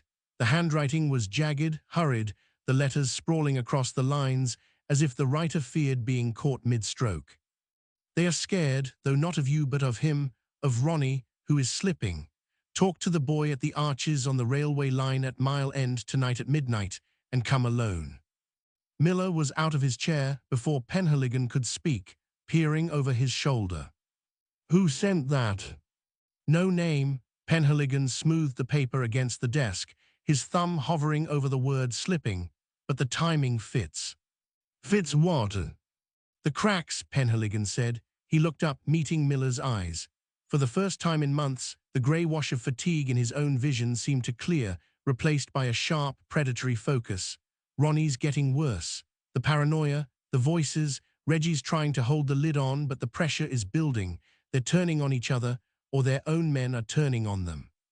"You think it's a trap?" Miller asked, his hand drifting instinctively towards the holster beneath his jacket. "Everything is a trap," Penhaligon said. He picked up his coat from the back of the chair, the wool heavy and damp, smelling of the street. "But a trap means they're afraid, and if they're afraid, they make mistakes." He moved to the door, pausing with his hand on the latch. The silence in the room had shifted. It was no longer the suffocating weight of stagnation, but the taut, vibrating quiet of a bowstring drawn back. The mountain of paper still loomed on the desk, a testament to 2 years of failure, but suddenly it looked less like a tomb and more like kindling. "Get the car," Penhaligon said, and when he spoke again, his voice carried the weight of a specific demand. "Bring the torch, the big one." "Midnight," Miller checked his watch. "It's only 4. "Then we wait," Penhaligon said, stepping out into the corridor where the air was cooler, cleaner, "but we don't stop watching, not anymore." He walked down the hall, the crumpled note burning a hole in his pocket, the words he's slipping echoing in his head with the rhythm of a heartbeat. Somewhere out there, in the dark under the railway arches, the firm was fracturing. And for the first time since George Cornell fell dead on the floor of the Blind Beggar, Arthur Penhaligon felt the ground beneath his feet shift, just an inch, towards justice. The flashbulb popped, a jagged tear in the grey afternoon. Penhaligon stood on the pavement outside the Old Bailey, collar turned up against a drizzle that wasn't quite rain, but a persistent, misting sweat from the Thames, the kind that soaked through wool and settled in the marrow before a man knew he was wet. He held a notebook against his chest, not to write, but to shield the cheap paper from the damp. Around him, the press pack surged, a single organism made of elbows, cameras, and shouted questions that bounced off the stone far a tilde section a day of the court and died unanswered. They were hunting for glamour. They wanted the twins. They wanted the smile Reggie flashed for the society pages, the one that said businessman, philanthropist, pillar of the community. Instead, they got silence. "DS Penhaligon, is it true the firm is crumbling?" A young man with a press badge clipped to a rain-slicked Mac shoved a microphone towards Penhaligon's chin, the foam windsock grey with use. "Rumor says Ronnie's off his rocker. True." Penhaligon didn't blink. He stepped sideways, a small, shuffling movement that put a heavy-set photographer between himself and the question. The camera lens stared at him like a black, unblinking eye, waiting to capture a crack in the armor, a twitch of guilt, a nod that could be spun into headlines by morning tea. "No comment," Penhaligon murmured. The words barely left his lips, swallowed by the roar of the crowd and the rattle of a passing double-decker bus that sprayed muddy water onto the curb. He watched them work, the journalists. They were shark-smelling blood in water that had been clear only months before. In '66, these same men had queued for hours to get a shot of Ronnie and Reggie drinking champagne with Barbara Windsor, the flashbulbs popping like celebratory gunfire, the resulting photos filling the tabloids with a golden haze of Cockney royalty, the kings of the East End. The captions had sung praises of boxing promoters and club owners, men who built communities and kept the peace where the police couldn't. Now the ink was different, darker, thicker. A copy of the Daily Mirror lay discarded in a gutter nearby, half submerged in a puddle of oily rainwater. Penhaligon's gaze dropped to it. The headline screamed in bold, black type, "Where is Jack the Hat?" Below it, a grainy photo of McVitie, looking gaunt and worried, taken weeks before he vanished into the ether. Next to it, a smaller, sharper image of Ronnie Cray, his eyes wide and unfocused, the pupils dilated even in the daylight, a look that spoke less of charisma and more of a mind fraying at the edges.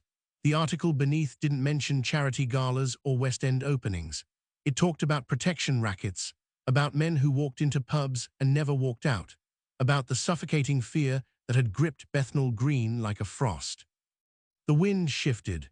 It carried the smell of roasted chestnuts from a vendor down the street, sharp and sweet, clashing violently with the metallic tang of wet pavement and the exhaust fumes of idling cars. Penhaligon breathed it in, the contradiction making his stomach turn. Sweetness and rot, side by side, just like the city. "Think they'll print the truth this time, Sergeant?"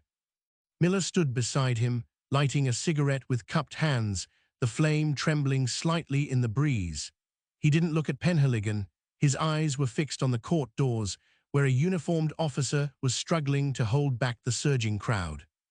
"The truth changes depending on who's buying the paper," Penhaligon said. He watched a flashbulb ignite again, illuminating the face of a woman in the crowd.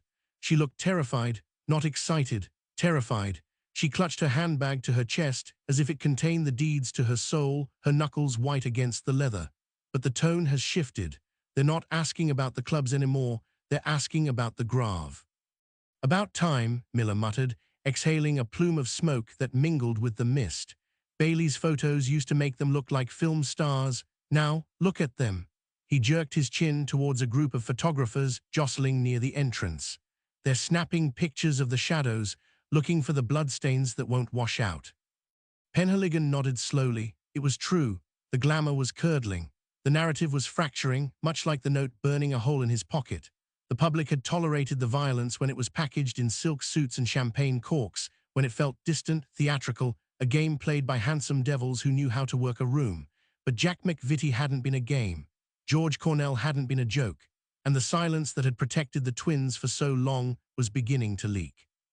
People were talking, not to the policer, never to the policer, but to each other, in queues for the butcher, in the back rooms of pubs where the music was turned down low.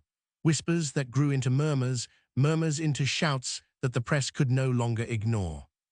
A black Humber Pullman glided past the crowd, moving slowly, forcing the journalists to scatter. The windows were tinted, opaque, but Penhaligon knew who was inside. He could feel it. The presence of the twins radiated through the steel and glass, a heavy, magnetic pull that drew every eye. For a second, the car paused. The engine idled, a low, throaty growl that vibrated in the soles of Penhaligon's shoes.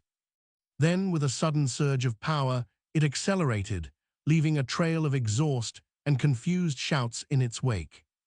"They're running," Miller said, crushing his cigarette under his heel, noting that you can see it in the way they drive. "There is no wave, no smile, they are just getting out." "Fear makes animals of us all," Penhaligon said. He turned away from the court, from the flashing lights and the hungry questions, and began to walk back towards the station. His shoes slapped against the wet pavement, a rhythmic, solitary sound amidst the chaos. Even kings. The walk back was long. The sky darkened prematurely, the clouds heavy with the promise of a proper downpour. Shopkeepers were pulling down metal shutters, the clatter of steel on stone echoing down the emptying streets. A cat darted across the road, scrawny and quick, disappearing into the gloom of an alleyway. Penhaligon kept his hands in his pockets, fingers brushing against the crumpled note. "He's slipping." The words played on a loop in his head, syncing with his stride. Slipping, slipping, slipping. Ronnie Cray, the man who commanded armies of thugs with a glance, the man who shot George Cornell in a crowded pub and walked away clean, was unraveling. The paranoia was eating him alive. The voices in his head were louder than the cheers of the crowds. And Reggie, poor, ambitious Reggie, was trying to hold the pieces together with sheer force of will, but the glue was drying out. The firm was no longer a monolith. It was a house of cards in a gale. Penhaligon turned the corner onto Bethnal Green Road. The streetlights flickered on, casting long, distorted shadows that stretched across the brickwork. A group of lads in flat caps stood outside a chippy, laughing, passing a bag of chips between them. They went quiet as Penhaligon passed. Their eyes followed him, wary, calculating. The old silence was still there, deep-rooted, but it felt thinner now, brittle, like ice over a thawing river. He reached the station, pushing open the heavy door. The warmth inside hit him, carrying the familiar scent of stale tobacco, boiling cabbage, and floor wax. Miller was already at his desk, dialing a number on the rotary phone, his voice low and urgent.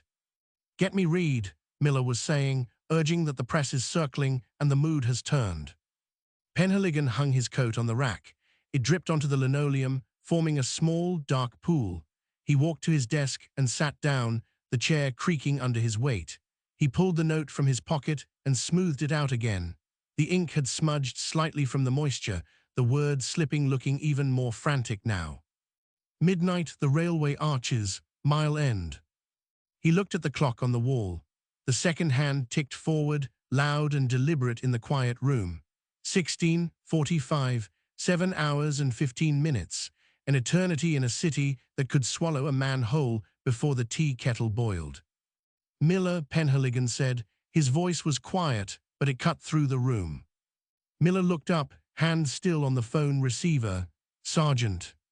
"Cancel the call to Reed," Penhaligon said, picking up a pen to test its weight in his hand.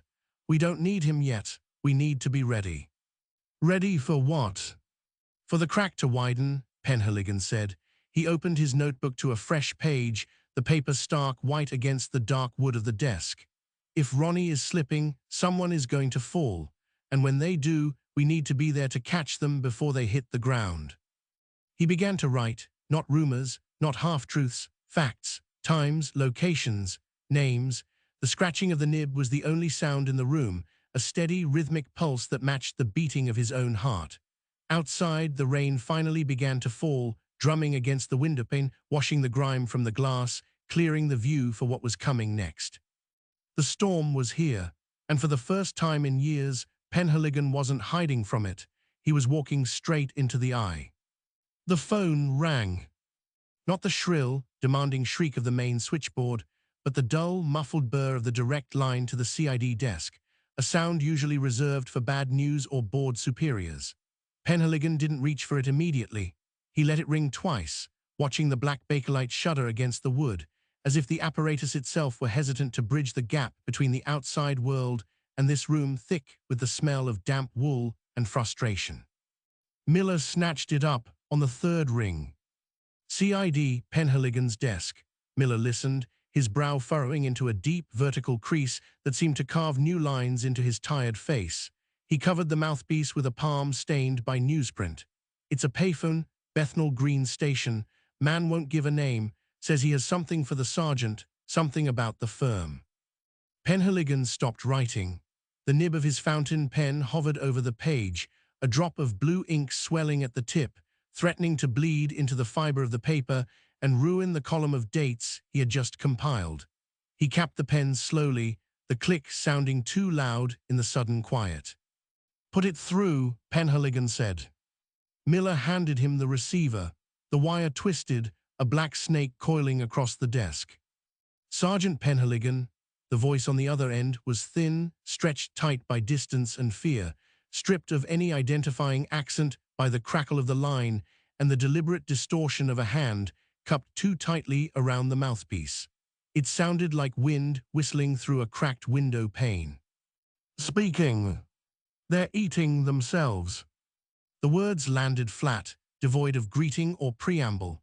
Penhaligon leaned back, the chair legs scraping against the linoleum.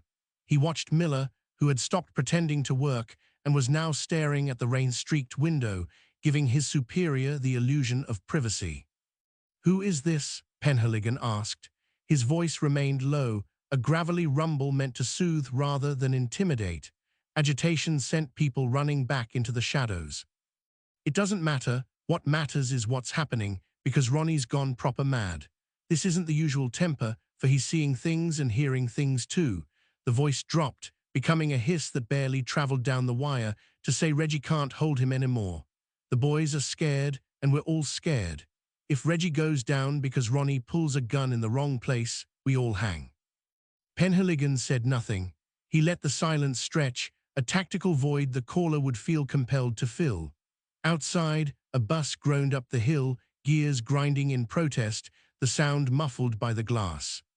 Jack McVitie, the voice whispered, the name dropping like a stone into a well. They're done waiting. It's not just talk in the pub now. They've moved him, or they're going to, soon. Where? Penhaligon asked, sharp, direct. I can't say over this. Too many ears are listening, and even the walls have ears when the firm is sweating. A nervous chuckle escaped, dry and brittle. You want the meat, Sergeant? You want to know where the bones are buried before the concrete sets? Then meet me tonight. Penhaligon glanced at the clock. 17:12. The light outside was failing, the grey afternoon surrendering to a premature, bruised twilight. Where and when?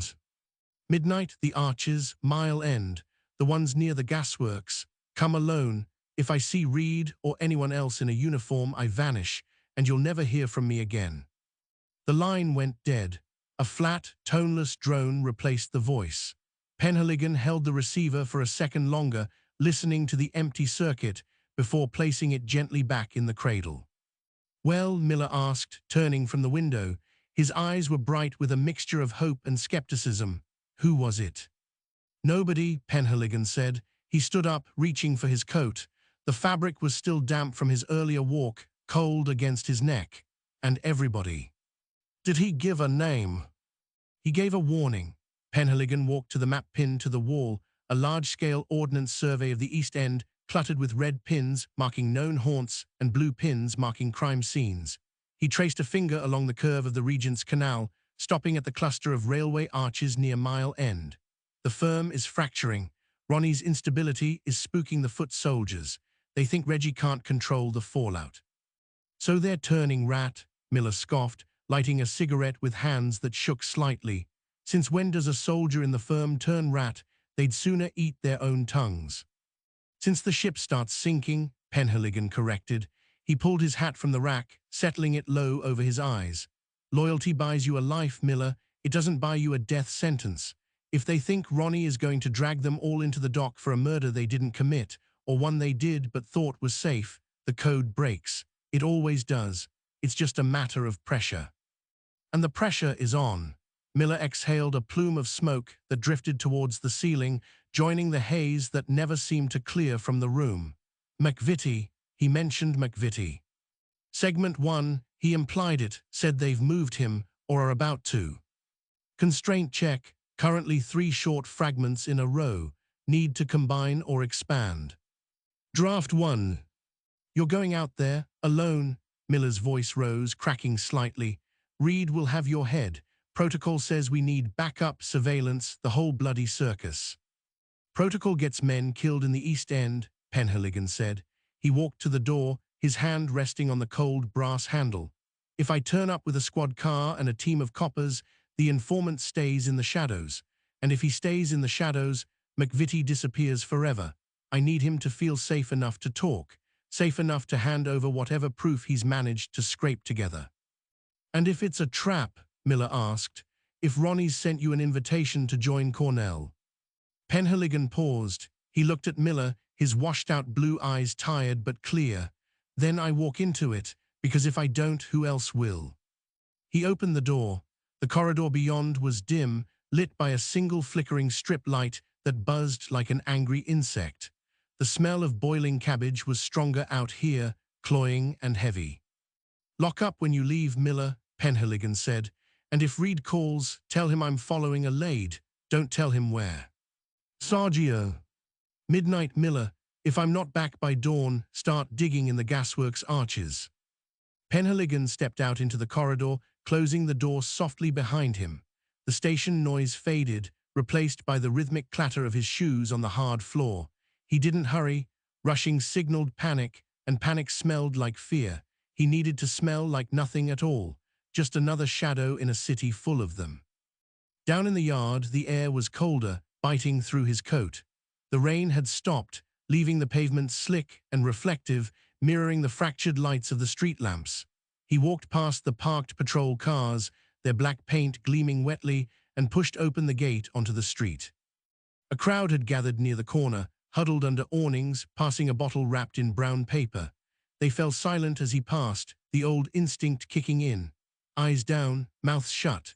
But this time, as he glanced sideways, he saw a young man in a denim jacket watching him, not with hostility, but with a strange, expectant look. The lad nodded, barely perceptible, before turning back to his friends. A signal, or just a trick of the light?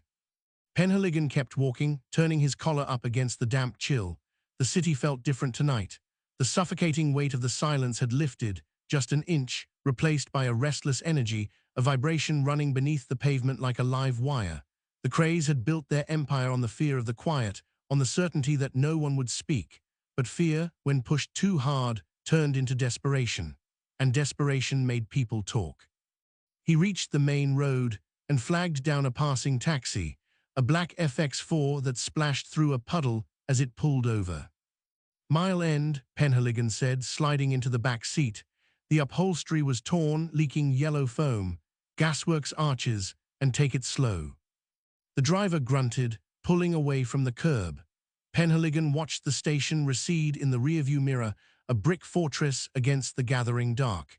He touched the pocket where his notebook lay, feeling the hard edge of the paper against his thigh. Midnight. 7 hours to go.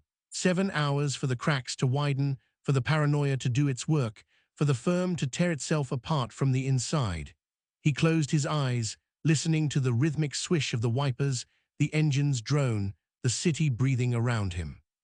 For the first time in years, he wasn't chasing a ghost. He was waiting for one to come to him. And ghosts, he knew, always returned to the scene of the crime. The Humber Super Snipe smelled of wet wool and stale tobacco, a scent that had soaked into the upholstery over 3 nights of continuous use. Penhaligon shifted his weight on the rear bench, the leather cold enough to bite through his trousers. Outside the smoked glass, the street lamp flickered, casting a strobe effect over the parked Jaguar MK-10 across the road. "Status." Reed's voice cracked over the wireless speaker, distorted by static and distance. Penhaligon lifted the handset. His thumb rubbed the rough plastic casing. "Position 4 holding. Target residence is dark." "Check position 2. Reggie's due at the barn within the hour." "Understood." He pressed the switch to cut the line. The engine ticked over, a rhythmic ding, a 3A ring that threatened to stall in the damp air. Beside him, Detective Constable Miller watched the Jaguar's rear door, his breath pluming in the interior chill. Miller tapped the dashboard, a nervous rhythm that grated against Penhaligon's nerves. "He's late," Miller said. "Reggie likes an entrance. He won't slip out the back like a rat." "Ronnie might." "Ronnie knows we're breathing down his neck. That's why he's staying put." Penhaligon leaned forward, wiping a patch of condensation from the windscreen with his sleeve. The glass smeared, leaving an oily residue that distorted the streetlights into halos. "Keep your eyes on the front door. If he moves, we don't intervene. Not yet." "Reed wants them both." "Reed wants a conviction. There's a difference." The distinction mattered. Ronnie Kray operated on an axis of paranoia that shifted daily, sometimes hourly, while Reggie moved with the confident swagger of a man who believed the law existed to protect him from the consequences of his actions. Tracking them required 2 different mindsets, 2 different nets. Penhaligon had split the squad accordingly. 3 teams on Reggie's known haunts in Soho and Knightsbridge. 2 teams watching the residential properties in Bethnal Green and Stepney. All lines fed back to Reed, who sat in a warm office while they froze in parked cars. A black taxi pulled up behind the Jaguar. The meter ticked. A woman in a fur stole stepped out, her heels clicking on the pavement as she hurried towards the building's entrance. The doorman appeared instantly, shielding her from the wind with his body. "That's Valerie," Miller said. "Keep recording." Penhaligon noted the time in his notebook. The ink flowed sluggishly in the cold. 10:45 p.m., later than usual. The pattern was shifting, just enough to cause concern without triggering an arrest. They needed more than association. They needed possession or a witness willing to bleed on the stand. The intel from the gasworks arches had been thin, a whisper about movement rather than a confession of murder, but it was enough to tighten the leash. The wireless crackled again. Position 2 reporting, target vehicle spotted on Edgware Road, heading west. Penhaligon grabbed the handset. Copy, maintain distance, do not spook him. Drivers taking the long way. He knows the route, he's checking for tails. Should we rotate?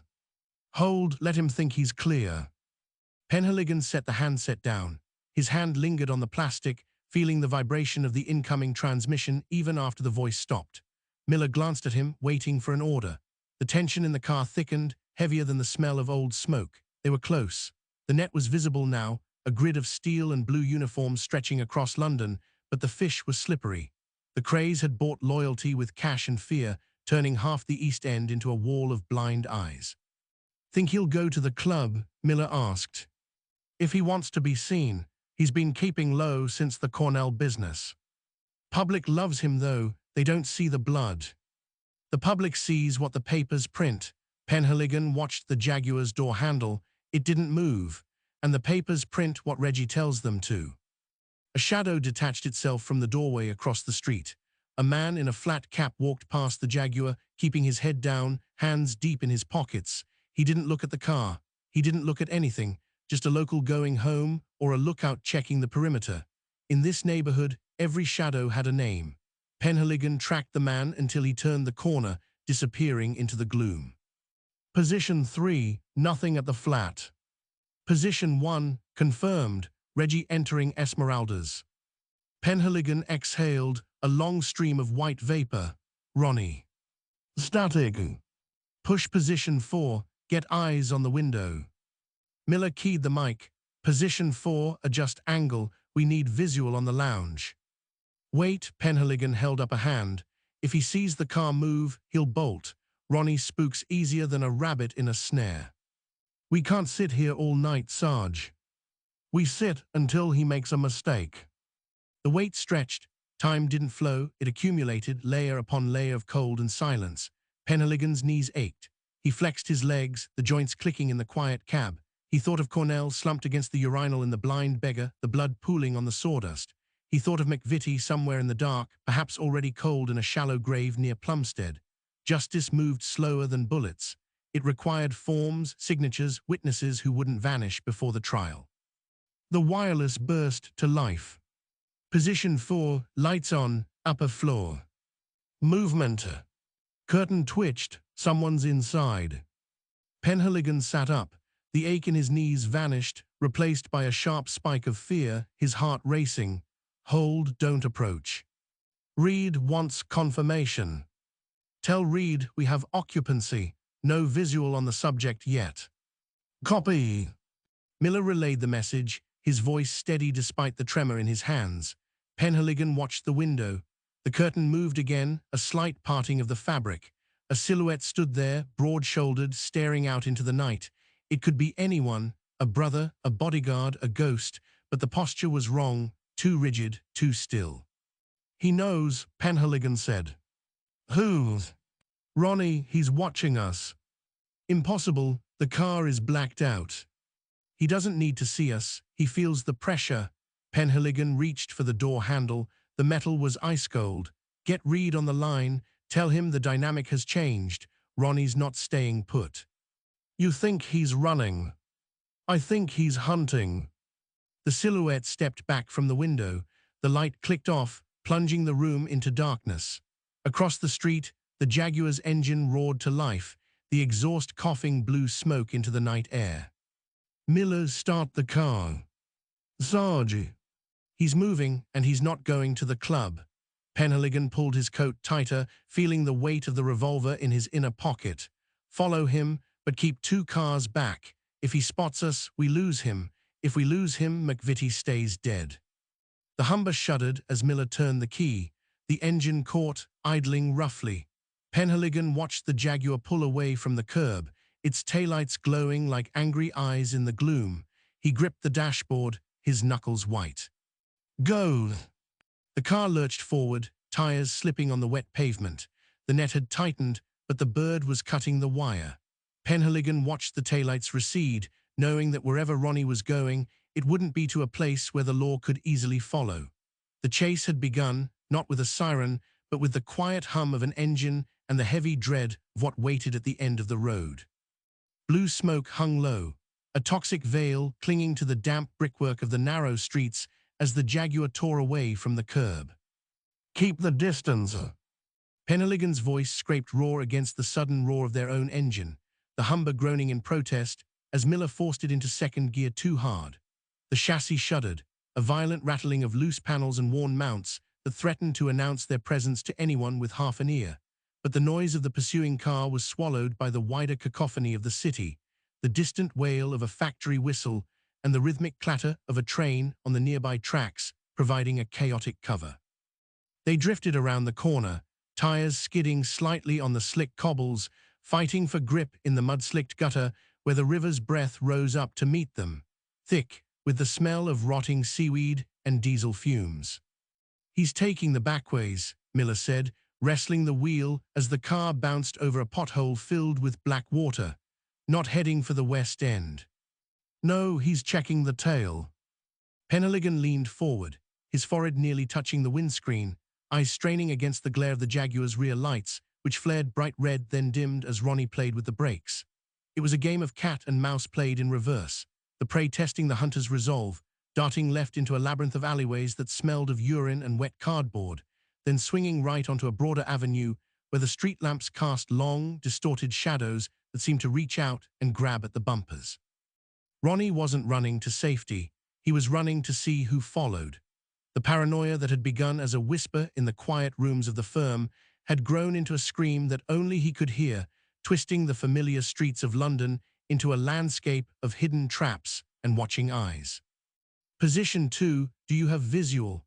Penhaligon grabbed the handset, his thumb pressing the transmit button hard enough to whiten the knuckle. "Negative, he cut through the market, too many stalls." "Damn it." The Jaguar vanished around a bend, disappearing into the throat of Bethnal Green Road, where the night market was just beginning to pack up, the wooden stalls being dragged across the pavement, creating a barricade of chaos that no police car could navigate without drawing attention. Miller slammed on the brakes, the Humber sliding sideways before coming to a jerking halt behind a parked van that reeked of stale fish. Penhaligon threw his door open before the car had fully stopped, his boots hitting the wet ground with a splash that sent dirty water up the leg of his trousers, the cold shock biting through the wool. "Stay with the car," he ordered, not waiting for an argument. "Radio read, tell him Ronnie's loose and heading east. If he doubles back, box him in." "Sarge, you can't go on foot alone." "I'm not going to catch him, I'm going to see where he bleeds." Penhaligon moved fast, keeping to the shadows of the shop fronts, his coat collar turned up against the drizzle that had started to fall, a fine mist that coated his face in a greasy film. He didn't run, running drew the eye, and in this part of the city, attention was a currency spent in blood. Instead, he walked with a purposeful stride, blending into the flow of the few pedestrians who hurried home with their heads down, avoiding the gaze of anyone who looked like trouble. The air tasted of copper and burnt sugar, the residue of the candy floss stalls mixing with the exhaust fumes, a cloying sweetness that sat heavy on the tongue. Ahead, the red taillights of the Jaguar flickered again, breaking hard outside a row of terraced houses that had seen better decades, the brickwork crumbling like stale biscuits under the weight of years of neglect. Ronnie killed the engine. The silence that rushed in was immediate and absolute, broken only by the drip of water from a broken gutter and the distant bark of a dog. Penhaligon pressed himself against the rough texture of a brick wall, the mortar digging into his shoulder blade, and watched. The driver's door opened. Ronnie stepped out, not looking like the gangster who posed with film stars in the glossy magazines, but like a cornered animal, his movements jerky and uncoordinated. He wore a heavy overcoat that swallowed his frame, the collar pulled high, and he scanned the street with a frantic intensity, his head snapping left and right, as if expecting bullets to fly from the darkness. He didn't go to the door of the house. Instead, he walked to the boot, fumbling with the key, his hands shaking so badly he dropped it once before managing to turn the lock. Penhaligon held his breath, the cold air burning in his lungs. Ronnie lifted the lid, Inside, wrapped in an oil-stained sack, was the shape of something long and metallic. A rifle, a shotgun. The historical record said they were disposing of weapons, scrubbing the slate clean before the net closed tight. But seeing it, the physical reality of the steel waiting to be dumped in the Thames or buried in a park, made the threat visceral. This wasn't just suspicion anymore, it was evidence moving in the open. Ronnie grabbed the bundle, hugging it to his chest like a child, and looked around again. His eyes were wide, the pupils dilated in the gloom, reflecting the street lamp in a way that suggested he saw things that weren't there. "Come on, Ronnie," Penhaligon whispered, the words lost in the wind. "Make a mistake, just one." Ronnie took a step towards the alleyway beside the house, then stopped. He froze, his head tilting as if listening to a voice only he could hear. The paranoia was a living thing now, wrapping around his throat, squeezing the logic out of his mind. He dropped the bundle. It hit the pavement with a dull thud, the metal clattering against the stones, a sound that echoed like a gunshot in the quiet street. He didn't pick it up. He kicked it once hard, sending it skittering into the gutter where it landed in a puddle of oily water. "Too hot," Ronnie muttered, his voice carrying clearly in the stillness, high and strained. "They know, they all know." He spun around, nearly tripping over his own feet, and scrambled back into the car, slamming the door with a force that shook the frame. The engine roared to life instantly, revving wildly before he threw it into gear and sped off, leaving the weapon behind in the rain. Penhaligon waited 3 seconds, counting the beat of his own heart, then stepped out from the shadows. He walked to the gutter, the water soaking through the sole of his shoe, and looked down at the bundle. The oil had leaked onto the pavement, mixing with the rain to form a rainbow sheen on the surface. He didn't touch it, not yet. Touching it meant contaminating the scene, and Reed would have his head if the chain of evidence was broken before the arrest warrants were even signed.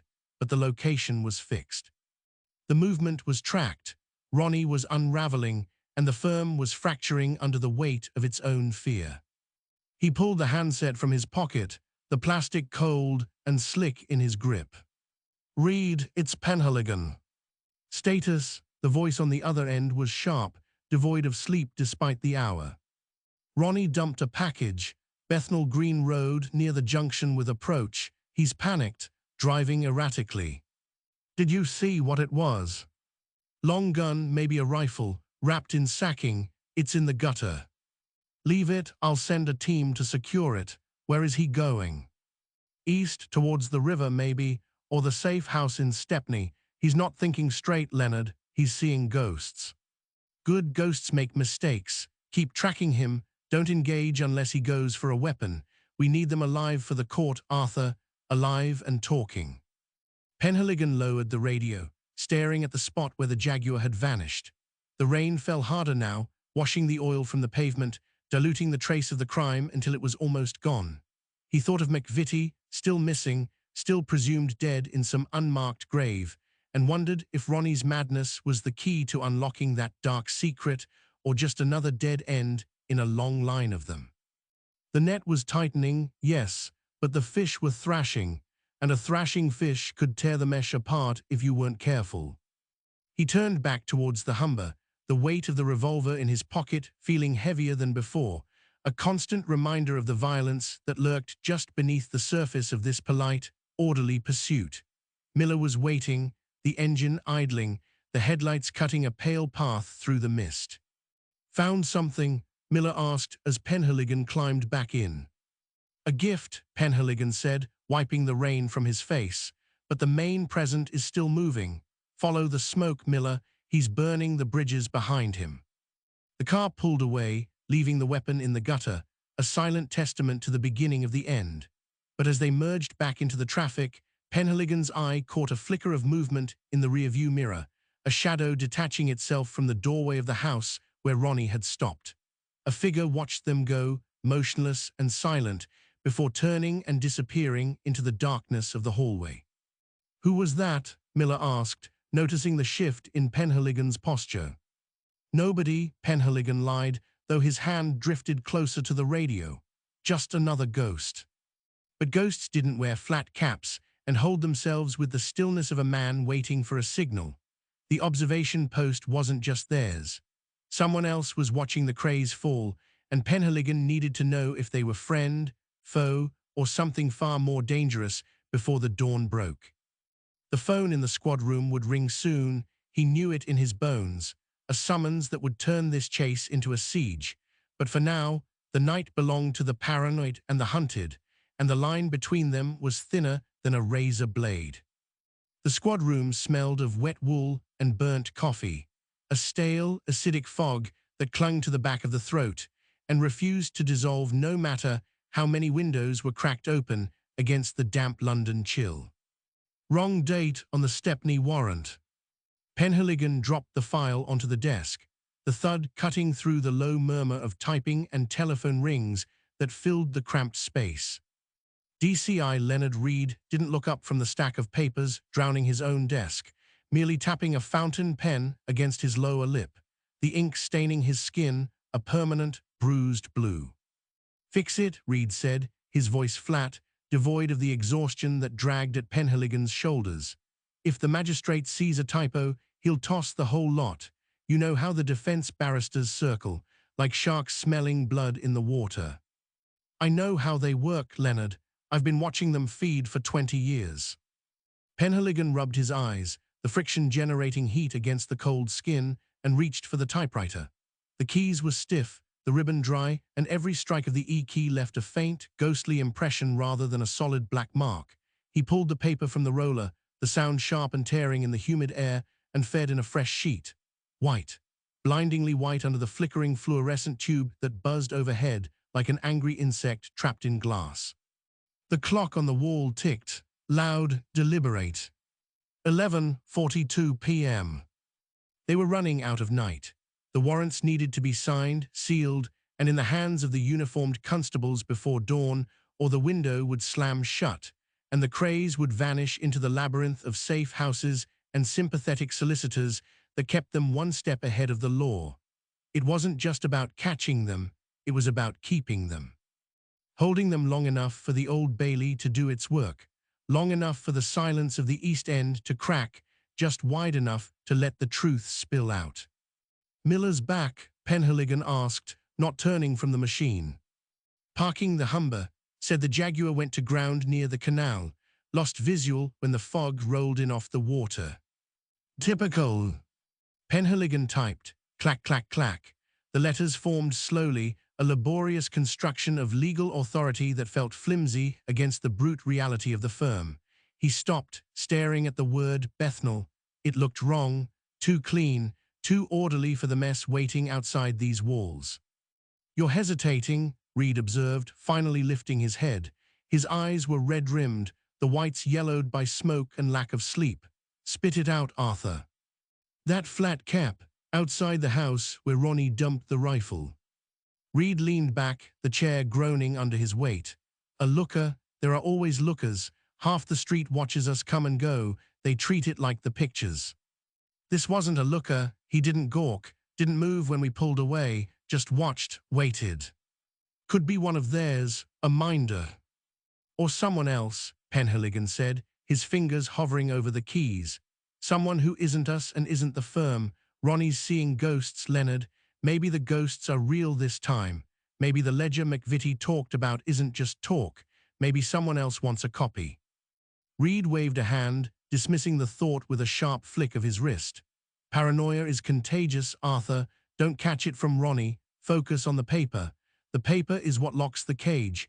Without these signatures, we're just men in raincoats chasing shadows." Penhaligon exhaled, a long, shuddering breath that fogged the air in front of him for a second before dissipating.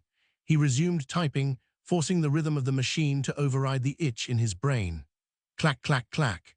The noise was mechanical, comforting in its predictability, unlike the chaos of the streets where the rules changed with every corner turned.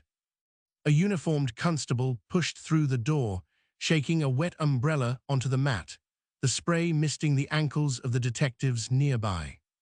"Chief, the magistrate's clerk is on the line. Says he can hold the office open until 1, but not a minute later. His wife's threatening to leave him if he misses breakfast again."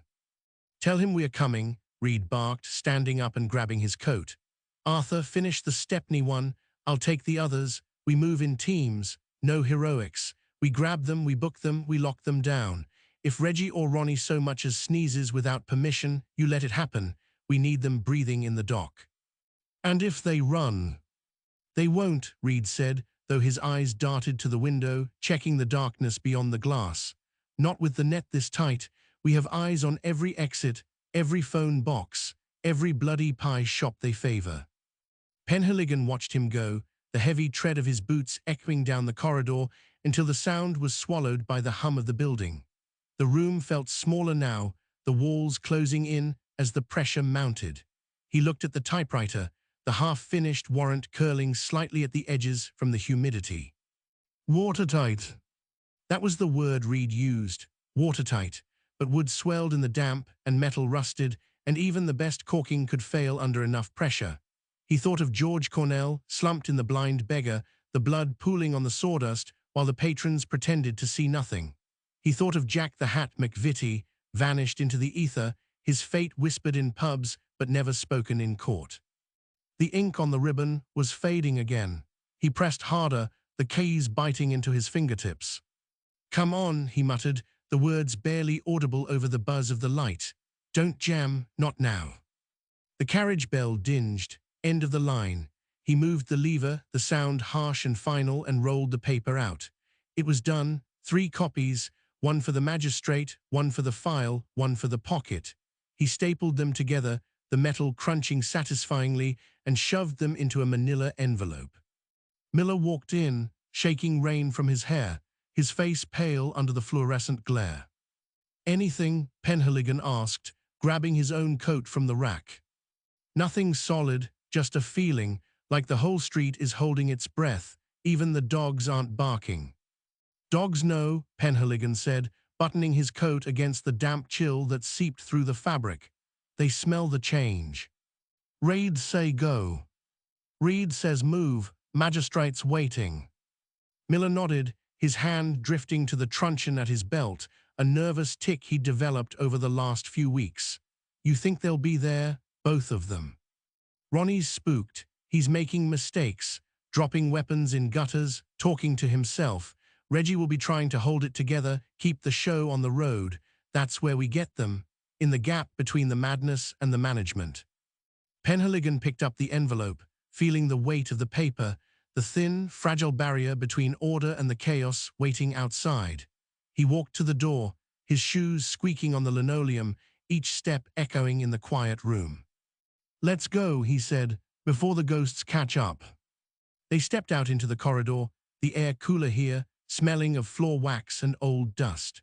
The phone on Reed's desk began to ring, a shrill, piercing sound that cut through the gloom, sharp and urgent, demanding an answer before the first ring had even faded into the silence of the empty office.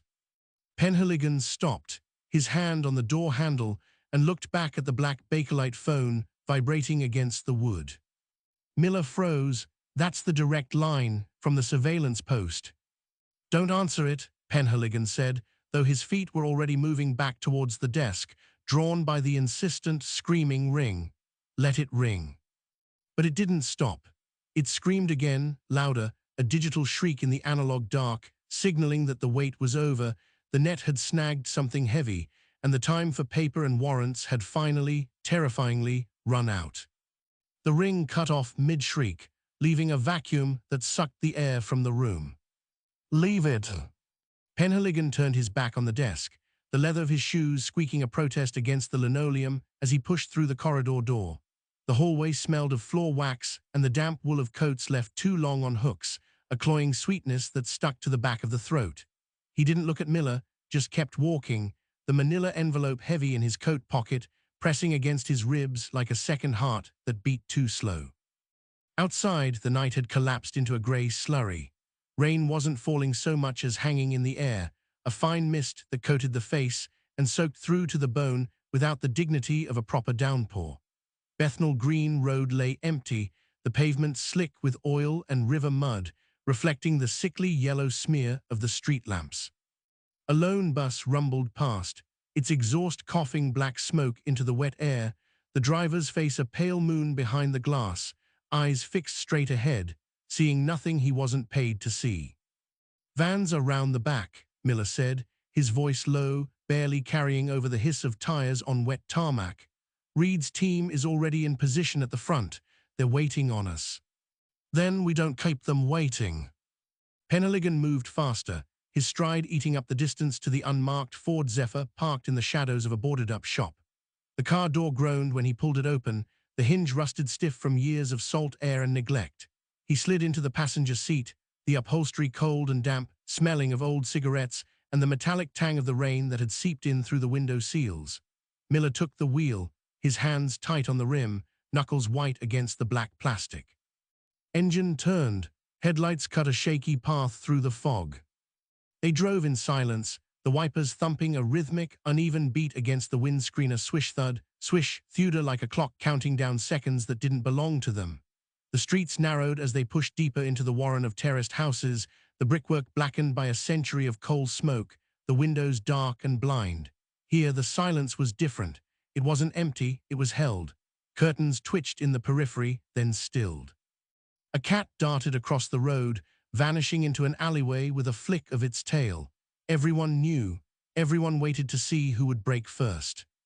The Cray house loomed ahead, a detached anomaly in a row of cramped terraces, its front garden overgrown with weeds that had grown tall and wild in the neglect of spring. No lights burned in the windows.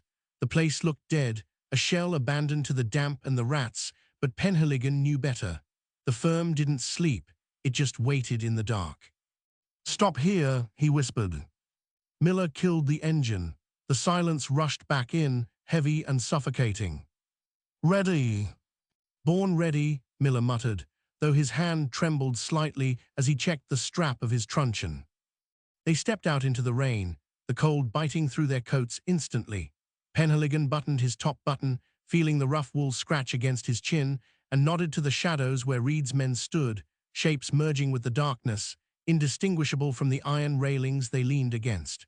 Reed himself stepped forward, his face a mask of grim determination, the collar of his trench coat turned up against the drizzle. "Back door's clear," Reed said, his voice a gravelly rasp. "No movement inside, no lights. They're either asleep or they're waiting for us with a gun."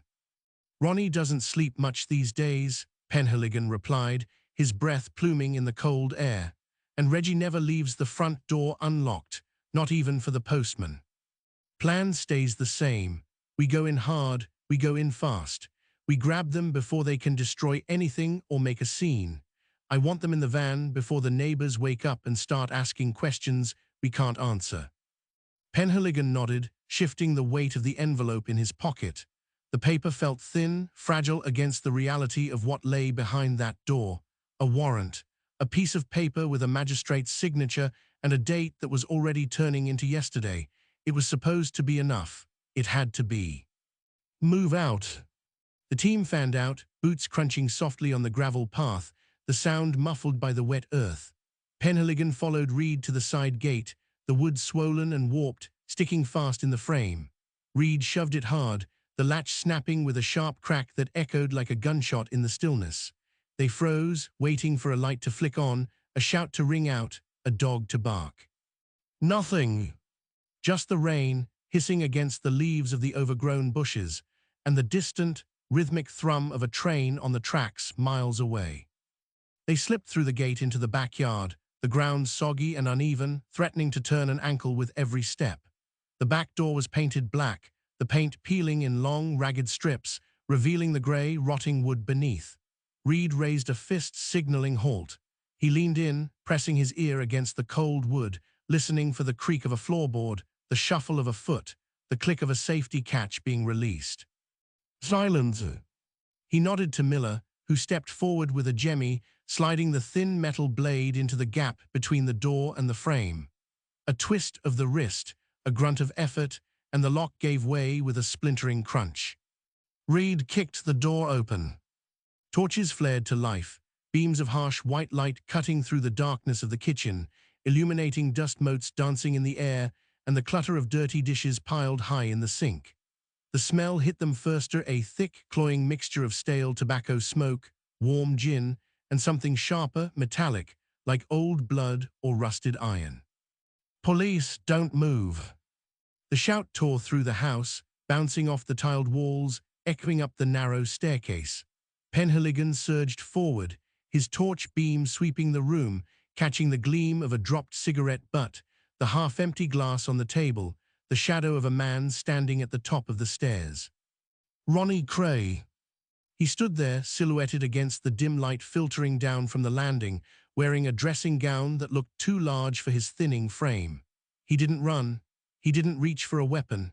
He just stared down at them, his eyes wide and vacant, reflecting the torchlight like a deer caught in the headlights of a speeding car. Ronnie Cray, Reed barked, taking the stairs two at a time, his gun drawn but held low. You are under arrest for murder. Do not resist. Ronnie blinked, slow and deliberate, as if the words were in a language he barely understood. He raised his hands, palms open, fingers trembling slightly. Reggie, Penhaligon called out, sweeping his gaze across the shadows behind the twin. Where is he? Bed, Ronnie whispered, his voice cracking dry and brittle. He's in bed, sleeping. Get him up, Reed ordered, shoving past Penhaligon to grab Ronnie's arm, the handcuffs clicking shut with a sound that was too loud, too final. And wake him up. We're taking both of them. Penhaligon moved past the struggling figure of Ronnie, pushing into the bedroom where Reggie lay tangled in the sheets, waking with a start, his face a mask of confusion that quickly hardened into calculation.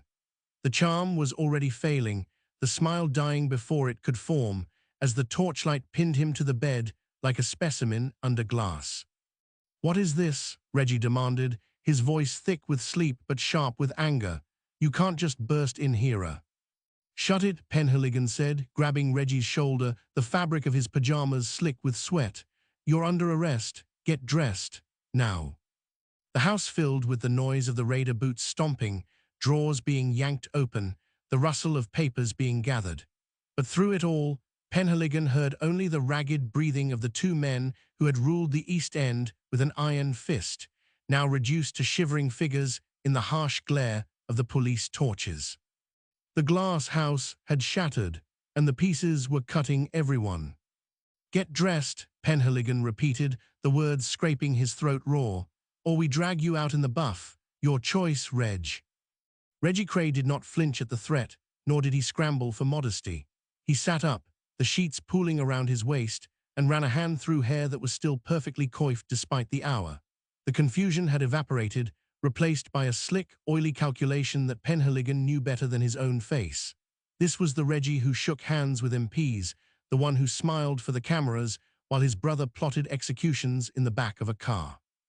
He looked at the torch beam cutting the dust, then at Penhaligon's red-knuckled grip on his shoulder, and finally at the uniformed constables crowding the doorway. You're making a mistake, Arthur, Reggie said, the use of the first name a deliberate probe, a needle testing for weakness. Do you have any idea what time it is? Do you know who you're waking up? I know exactly who I'm waking up, Penhaligon said, shoving the pile of clothes from the chair onto the bed. A silk shirt, tailored trousers, socks rolled in pairs, everything expensive, everything ordered. Put these on, we haven't got all night.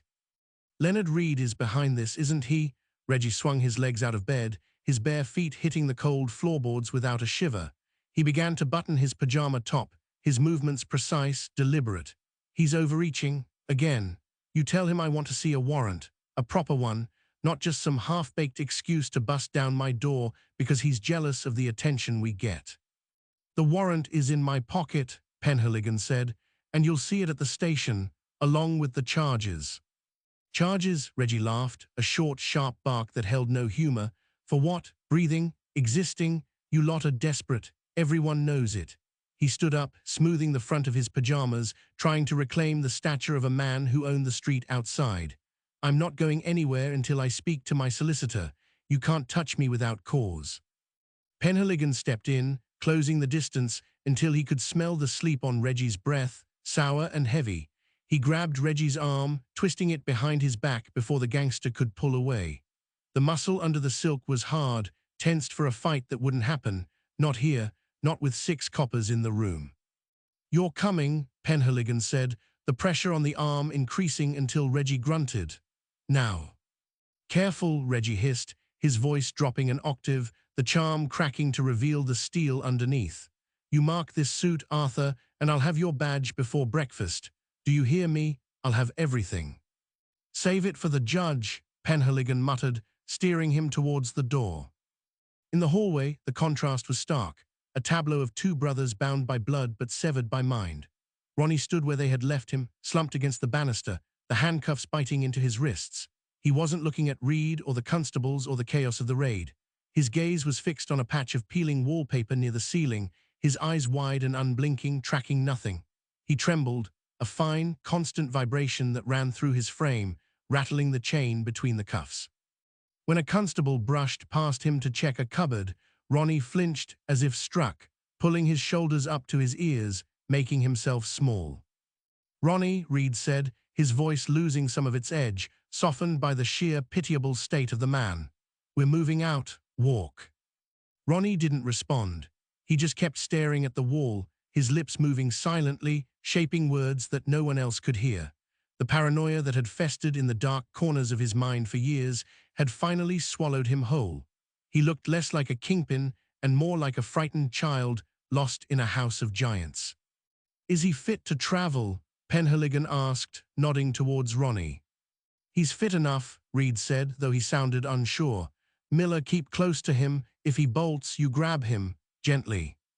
Reggie, meanwhile, was still fighting, though his weapons were words, not fists. As Penhaligon marched him down the corridor, Reggie twisted his head, trying to make eye contact with the officers, to find a sympathetic ear, a crack in the armor. "This is harassment," Reggie insisted, his voice rising, echoing off the narrow walls. "Targeted persecution. You think this stops the firm? You think locking us up changes anything? The boys on the street won't stand for it. They'll riot." "Let them riot," Penhaligon said, pushing him towards the stairs. "Maybe then we'll get some work done." "You don't understand," Reggie snapped, stumbling on the top step before recovering his balance. "Without us, this place eats itself. We are the order, we are the peace."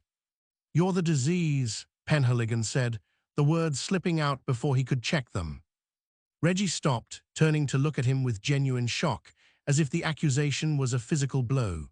For a second, the mask slipped completely, revealing a raw, naked anger that was far more dangerous than the calculated charm. Then Reed was there, shoving Reggie forward, breaking the moment. "Move it," Reed ordered. They descended the stairs, a ragged procession. Ronnie shuffled down, his feet dragging, eyes still fixed on some internal horror, while Reggie walked with a stiff, angry stride, muttering threats under his breath that dissolved into the noise of the raid. In the kitchen, the air was thick with the smell of their lives of the gin, the smoke, the expensive cologne Ronnie wore even to bed, now clashing with the sharp scent of fierce sweat. Outside, the rain had eased to a drizzle, misting the pavement, turning the world grey and blurred. The black van waited, engine idling, exhaust puffing white clouds into the cold air. Neighbors were beginning to appear at windows, curtains twitching, faces pale and drawn in the dim light. They watched, silent and terrified, knowing that seeing too much was as dangerous as saying too much. Penhaligon shoved Reggie towards the open back doors. "In." "I'm telling you, Arthur," Reggie said, pausing with one foot on the step, looking back at the house, at the life he was being dragged away from. "This isn't over. You haven't won. You've just started a war you can't finish." "Get in the van, Reg," Penhaligon said, tired of the talk, tired of the games. Reggie climbed in, slumping onto the bench seat. Penhaligon followed, then helped haul Ronnie inside. The older twin collapsed onto the seat opposite his brother, curling inward, wrapping his arms around himself as if to hold his pieces together. Reggie immediately leaned forward, reaching out to touch Ronnie's knee, his voice dropping to a soothing murmur. "It's all right, Ron. It's just a misunderstanding. We'll sort it. Don't worry." Ronnie didn't look at him. He just stared at the floor of the van, rocking slightly, the chains clinking with every movement. Reed slammed the doors shut, sealing them in darkness. The lock clicked, a heavy final sound. Through the small, barred window, Penhaligon saw Reed's face, illuminated by a match as he lit a cigarette, the flame flare bright and brief before vanishing. The engine revved, and the van lurched forward, pulling away from the curb, leaving the house standing in the gloom, its windows dark once more. Inside, the smell was overwhelming, the cloying scent of Ronnie's French cologne, the sour tang of Reggie's anger, and the underlying metallic reek of terror. Reggie kept talking, a low, steady stream of reassurance and denial, while Ronnie rocked in the shadows, silent and broken. Penhaligon leaned back against the cold metal wall, closing his eyes, feeling the vibration of the wheels on the wet road hum through his bones, knowing that the hard part wasn't the arrest. It was keeping them there long enough for the truth to stick. The van turned a corner, tires splashing through a puddle, and the city swallowed them whole. Darkness pressed against the eyeballs. The van lurched left, tires biting into wet tarmac with a squeal that set Penhaligon's molars on edge, throwing his shoulder hard against the corrugated steel wall. Inside the box, the air grew thick, a soup of conflicting scents that fought for dominance in the cramped space. The cloying, floral sweetness of Ronnie's imported French cologne, sharp enough to burn the nose, clashing violently with the sour vinegar tang of Reggie's fresh sweat and the underlying coppery reek of fear that seemed to seep from their pores. "Stop shaking, Ron," Reggie whispered, the sound thin in the roaring dark. "Look at me, it's just a ride to the Nick. We'll have a cuppa, sort the bobbies out, same as always." Ronnie made no sound. He sat hunched on the wooden bench, knees drawn up to his chest, arms wrapped tight around his shins as if holding his own skeleton together. The chains between his wrists clinked a dry, brittle noisier every time the vehicle hit a pothole, a rhythmic accompaniment to the engine's drone. He stared at the floorboards, where a stain of old oil gleamed black in the sliver of light leaking from the driver's grille. His breathing was shallow, rapid, the chest rising and falling like a bird trapped in a chimney. Penhaligon shifted his weight, trying to find a position that didn't involve digging his elbow into a rivet. The vibration of the engine traveled up through the soles of his shoes, rattling his bones, settling in the base of his skull. He watched the twins through the gloom. Reggie, despite the handcuffs and the gravity of the charges, still carried himself with the upright posture of a man expecting a round of applause, his chin lifted, eyes scanning the shadows for an audience that wasn't there. Ronnie was already gone, retreated into the fractured landscape of his own mind, where the walls of the van were likely dissolving into something far more terrifying. "You hear me, Arthur?" Reggie's voice cut through the engine noise, sharper now, demanding engagement. "This is a mistake, a bloody farce. Nipper's got a bug up his arse, nothing more. By Tuesday, we'll be back at the barn. You mark my words." "Save your breath, Reg," Penhaligon said. His own voice sounded flat, deadened by the metal surroundings. "Tuesday's a long way off." "Not for us." Reggie leaned forward, the chains pulling taut. "We own the witnesses, we own the street. You think you've got something on us? What? A few frightened shopkeepers? They'll sing a different tune once the lawyers get to work. They always do." Penhaligon said nothing. He watched a bead of condensation form on the cold wall above Ronnie's head, swell, and trickle down in a crooked line, mirroring the rain streaking the outside world they couldn't see. The city was waking up out there. Somewhere beyond the blacked-out panels, milk floats were clattering over cobbles, newspaper boys were throwing bundles onto doorsteps, the ordinary machinery of London grinding forward, indifferent to the fact that the kings of the underworld were rotting in the back of a police wagon. The van took a corner too fast. Ronnie slid sideways, his shoulder clipping the bench. He didn't cry out. He just flinched, a violent, full-body spasm, and let out a low, keening whine that vibrated in his throat. "Easy, Ron, easy now." Reggie reached out, his cuffed hands awkward, and patted his brother's knee. The gesture was tender, almost maternal, a stark contrast to the brutality the man was capable of. "They can't touch us, not really. We are the firm. Remember, we are untouchable." "Untouchable," Penhaligon repeated. The word tasted like ash. George Cornell thought that. Jack McVitie thought that. The name hung in the air, heavy and toxic. Reggie froze, his hand stopped mid-pat.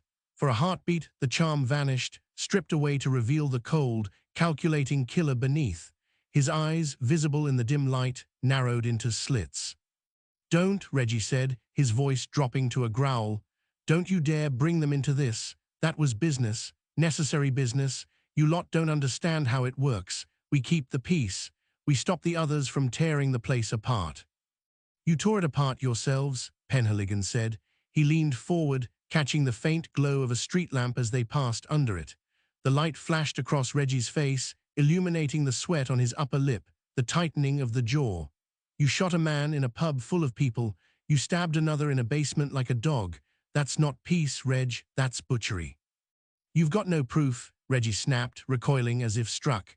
"Not a shred. It's hearsay, rumors, whispers from junkies and liars. You bring that to court, you'll look like a fool, a proper clown." "We'll see," Penhaligon said. "We will," Reggie settled back, crossing his cuffed hands over his chest, forcing a smile that didn't reach his eyes. "And when we walk, Arthur, when we walk out of that court with our heads high, you'd better hope you're not standing in the way, because the firm remembers, we always remember." Ronnie started to rock again, faster this time. The whining noise grew louder, a continuous, low-frequency hum that seemed to vibrate the very air between them. He was muttering now, words tumbling over each other, nonsensical fragments about lights, about voices, about men in the walls. "Shut it, Ron," Reggie hissed, embarrassed by the display. "Pull yourself together. Don't give them the satisfaction." But Ronnie couldn't. The paranoia had taken the wheel. He stared at Penhaligon, his eyes wide and unseeing, filled with a terror so absolute it felt physical, like a blow to the gut. To him, the detective wasn't a man. He was an agent of the apocalypse, a figure from a nightmare made flesh. The van slowed. The engine note dropped, the gears grinding as the driver navigated a tight turn. Penhaligon felt the shift in momentum, the gentle press of brakes. They were arriving. The surreal bubble of the journey was about to burst, replaced by the harsh fluorescent glare of the custody suite, the booking sheets, the formalities that would turn these men from legends into defendants. "Here we go," Reggie said, straightening his tie with his free hand, a futile gesture of vanity.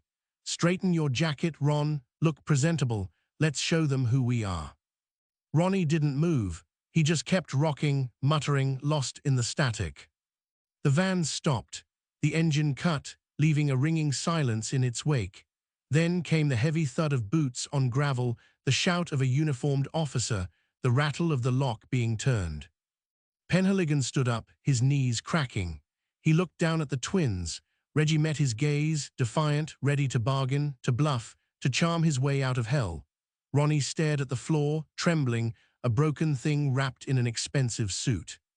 The rear doors swung open. Grey morning light flooded the interior, harsh and unforgiving, stripping away the shadows where Reggie's confidence had hidden. It illuminated the dust motes dancing in the air, the grime on the floor, the pale, clammy skin of the prisoners. "Out," a voice commanded from outside. Reggie scrambled to his feet, eager to face the world, to begin the performance. "Right then, let's get this over with. I want to speak to my solicitor immediately, and I want tea, hot tea." He stepped towards the light, head high. Ronnie remained seated, curled in on himself, refusing to move, refusing to acknowledge the dawn.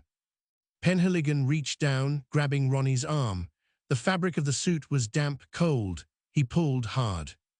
"Up, Ronnie," he said, his voice devoid of sympathy, devoid of anger, just tired. "Daylight's waiting." Ronnie stumbled out, blinking against the glare, looking less like a king and more like a man waking up on the wrong side of a grave. As they shuffled towards the station entrance, the heavy iron gates clanging shut behind them, Penhaligon caught a glimpse of the street beyond. A newsboy was cycling past, whistling a tune, unaware that history was being dragged through the mud just yards away. The real fight hadn't started yet. The arrest was just the opening gambit. Now came the waiting, the paperwork, the long, slow grind of the law against the immovable object of the Cray legend. And as Penhaligon watched Ronnie flinch at the sound of a slamming door, he wondered if any of it would matter, if the glass house would truly shatter, or if it would just be rebuilt, brick by bloody brick, while they all watched. Inside the station, the phones began to ring. The wood smelt of beeswax and old sweat, a varnished coffin lid polished by 2 centuries of elbows. Penhaligon shifted his weight on the witness box bench, the hard oak digging into the back of his thighs, and stared at the tip of his own shoe rather than the sea of faces blurred in the gallery above. Dust motes danced in the shaft of grey light cutting through the high window, swirling in a chaotic, silent storm that matched the noise building in his skull. The Old Bailey breathed around him, a living thing made of stone and precedent, inhaling the murmur of lawyers shuffling papers and exhaling the heavy, stale scent of wool coats damp from the November drizzle outside. He could feel the eyes of the jury on him, 12 strangers tasked with untangling a knot of blood and fear that had strangled the East End for a decade, waiting for him to speak the first true word of the morning. Detective Sergeant Penhaligon, the clerk of the court said, his voice dry as parchment, echoing off the vaulted ceiling. "Do you swear to tell the truth, the whole truth, and nothing but the truth?" "I do," Penhaligon said. His voice sounded small in the vastness of the room, stripped of the authority he carried on the street, reduced to a mere ripple in the formal proceedings. He raised his right hand, the skin rough and stained with yellow nicotine, and touched the Bible, feeling the cheap leather binding under his fingertips. It was a ritual he had performed 1,000 times, yet today the weight of the book felt different, heavier, as if the ink inside had turned to lead. He lowered his hand and gripped the rail of the box, his knuckles whitening, anchoring himself against the sudden urge to turn and run back to the safety of the rain-slicked pavement where rules were simpler and bullets flew straighter. Mr. Justice Melford Stevenson sat elevated on the bench, a towering figure in scarlet robes and a horsehair wig that framed a face of impassive granite. He adjusted his spectacles, the lenses catching the light and hiding his eyes, and looked down at the dock where the defendants sat. Ronnie and Reggie Cray. They looked smaller than they had in the photographs, smaller than they had appeared in the back of the police van, stripped of their tailored arrogance and confined by the wooden barrier of the dock. Ronnie sat perfectly still, his hands folded on the table in front of him, staring at a point somewhere beyond the judge's head, his expression vacant, detached from the reality of the courtroom, as if he were listening to a radio playing in another room. Reggie, by contrast, sat upright, his spine rigid, scanning the gallery with a sharp, predatory alertness, nodding slightly to a face in the back row, performing the role of the wronged businessman even as the chains of history tightened around his ankles. "Please state your name and rank for the record," the prosecuting counsel, Mr. Rawlinson, said. He was a tall man with a voice like polished mahogany, smooth and resonant, designed to fill the space without effort. "Arthur Penhaligon, Detective Sergeant, Metropolitan Police. And you are attached to the special squad investigating organized crime in the East End." "I am." "Detective Sergeant, can you describe your involvement in the events surrounding the arrest of the defendants on the 8th of May, 1969? Penhaligon took a breath, the air tasting of chalk dust and the faint metallic tang of the radiators heating the room. He needed to be precise. Every word mattered now. There was no room for the grey areas of the street, no space for the unspoken agreements and the terrified silences that had protected the firm for so long. This was the record. This was the history books being written in real time. On the morning of May the 8th, Penhaligon began, his voice gaining a fraction of its usual gravelly depth. "I was part of the team that executed warrants at various properties linked to the Cray organization. My specific duty was to assist in the apprehension of Reginald and Ronald Cray at their residence in Hackney." He paused, watching Reggie's head tilt slightly, a bird catching a scent of danger. "We arrived at the property at approximately 6:15 in the morning," Penhaligon continued, the words flowing now, a steady stream of fact designed to drown out the memory of the fear that had gripped the neighborhood for years. "The defendants were located in the upper floor. There was no resistance offered at the point of entry, though Mr. Ronald Cray appeared agitated. He was rocking back and forth in a chair, muttering to himself. Mr. Reginald Cray was dressed in a suit and requested to speak with his solicitor immediately upon being informed of the charges. "Did they say anything else?" Rawlinson asked, stepping closer to the box, his movement deliberate, drawing the jury's attention to the witness. "Mr. Reginald Cray made a comment regarding the nature of the arrest," Penhaligon said, his eyes fixed on the middle distance, recalling the exact cadence of Reggie's voice, the casual threat wrapped in polite syntax. He said that when they walked out of court with their heads high, I would be wise not to stand in their way. He said the firm remembers. A ripple of movement went through the gallery, a collective intake of breath that sounded like wind rushing through dry leaves. The judge tapped his gavel, a sharp wooden crack that silenced the room instantly. "Order," Melford Stevenson said, his voice low but carrying the weight of absolute command. "There will be no interruptions." Penhaligon felt a bead of sweat trickle down his temple, itching beneath his collar. He wanted to wipe it away, but kept his hands locked on the rail. He wanted to look at Ronnie, to see if the mention of the firm sparked any recognition in those hollow eyes, but he forced himself to stare at the clerk's desk instead. The wood grain there was intricate, a map of rivers and forests that made no sense, offering a strange comfort in its randomness. "And what was Mr. Ronald Cray's condition at the time?" Rawlinson pressed, his tone gentle, inviting the detail that would paint the picture of a mind unraveling. "He was unresponsive to direct commands initially," Penhaligon said. "He was exhibiting signs of severe distress, rocking, muttering about voices, about lights. When I attempted to escort him from the room, he had to be physically supported. He did not resist arrest, but he did not comprehend it either. It was as though he was somewhere else entirely." "Somewhere else?" "In his mind, yes. He looked at me, but he didn't see me. He saw something else, something frightening." Penhaligon risked a glance at the dock. Ronnie was still staring at the void, his lips moving silently, shaping words that no one else could hear. Reggie had turned to whisper something in his brother's ear, a sharp, hissed instruction that made Ronnie flinch and pull away, shrinking into the corner of the bench. The dynamic was clear, even from this distance. The protector and the protected, the sane mask and the fractured core, bound together by blood and a shared descent into darkness. "You have served with the Metropolitan Police for how many years, Sergeant?" 22. "And in that time, have you encountered individuals such as the Crays before?" Penhaligon hesitated. The question hung in the air, simple on the surface, but laden with implications. To say yes was to admit the scale of the rot. To say no was to lie. "I have encountered criminals, sir," Penhaligon said carefully, choosing each word as if stepping on thin ice. "Men who kill for money, men who kill for anger, but the structure of this organization, the way it wrapped itself around the community, the silence." He stopped, swallowing the lump in his throat. "No, I have not encountered anything quite like this." "The silence," Rawlinson echoed, turning to face the jury, letting the words settle over them like a shroud. "The fear," Penhaligon corrected, his voice dropping to a murmur that somehow carried to the back of the room. "People didn't speak because they were afraid of what would happen if they did. They saw things, they heard things, but they said nothing, because the firm was everywhere, in the pubs, in the clubs, even in the shadows of the police station sometimes." He felt the weight of the statement, the truth of it pressing against his ribs. It was the first time he had said it aloud, not in a report filed away in a cabinet, but here, in the open, under the gaze of the judge and the public. It felt like tearing off a bandage that had been stuck to a wound for too long, exposing the raw flesh beneath to the cold air.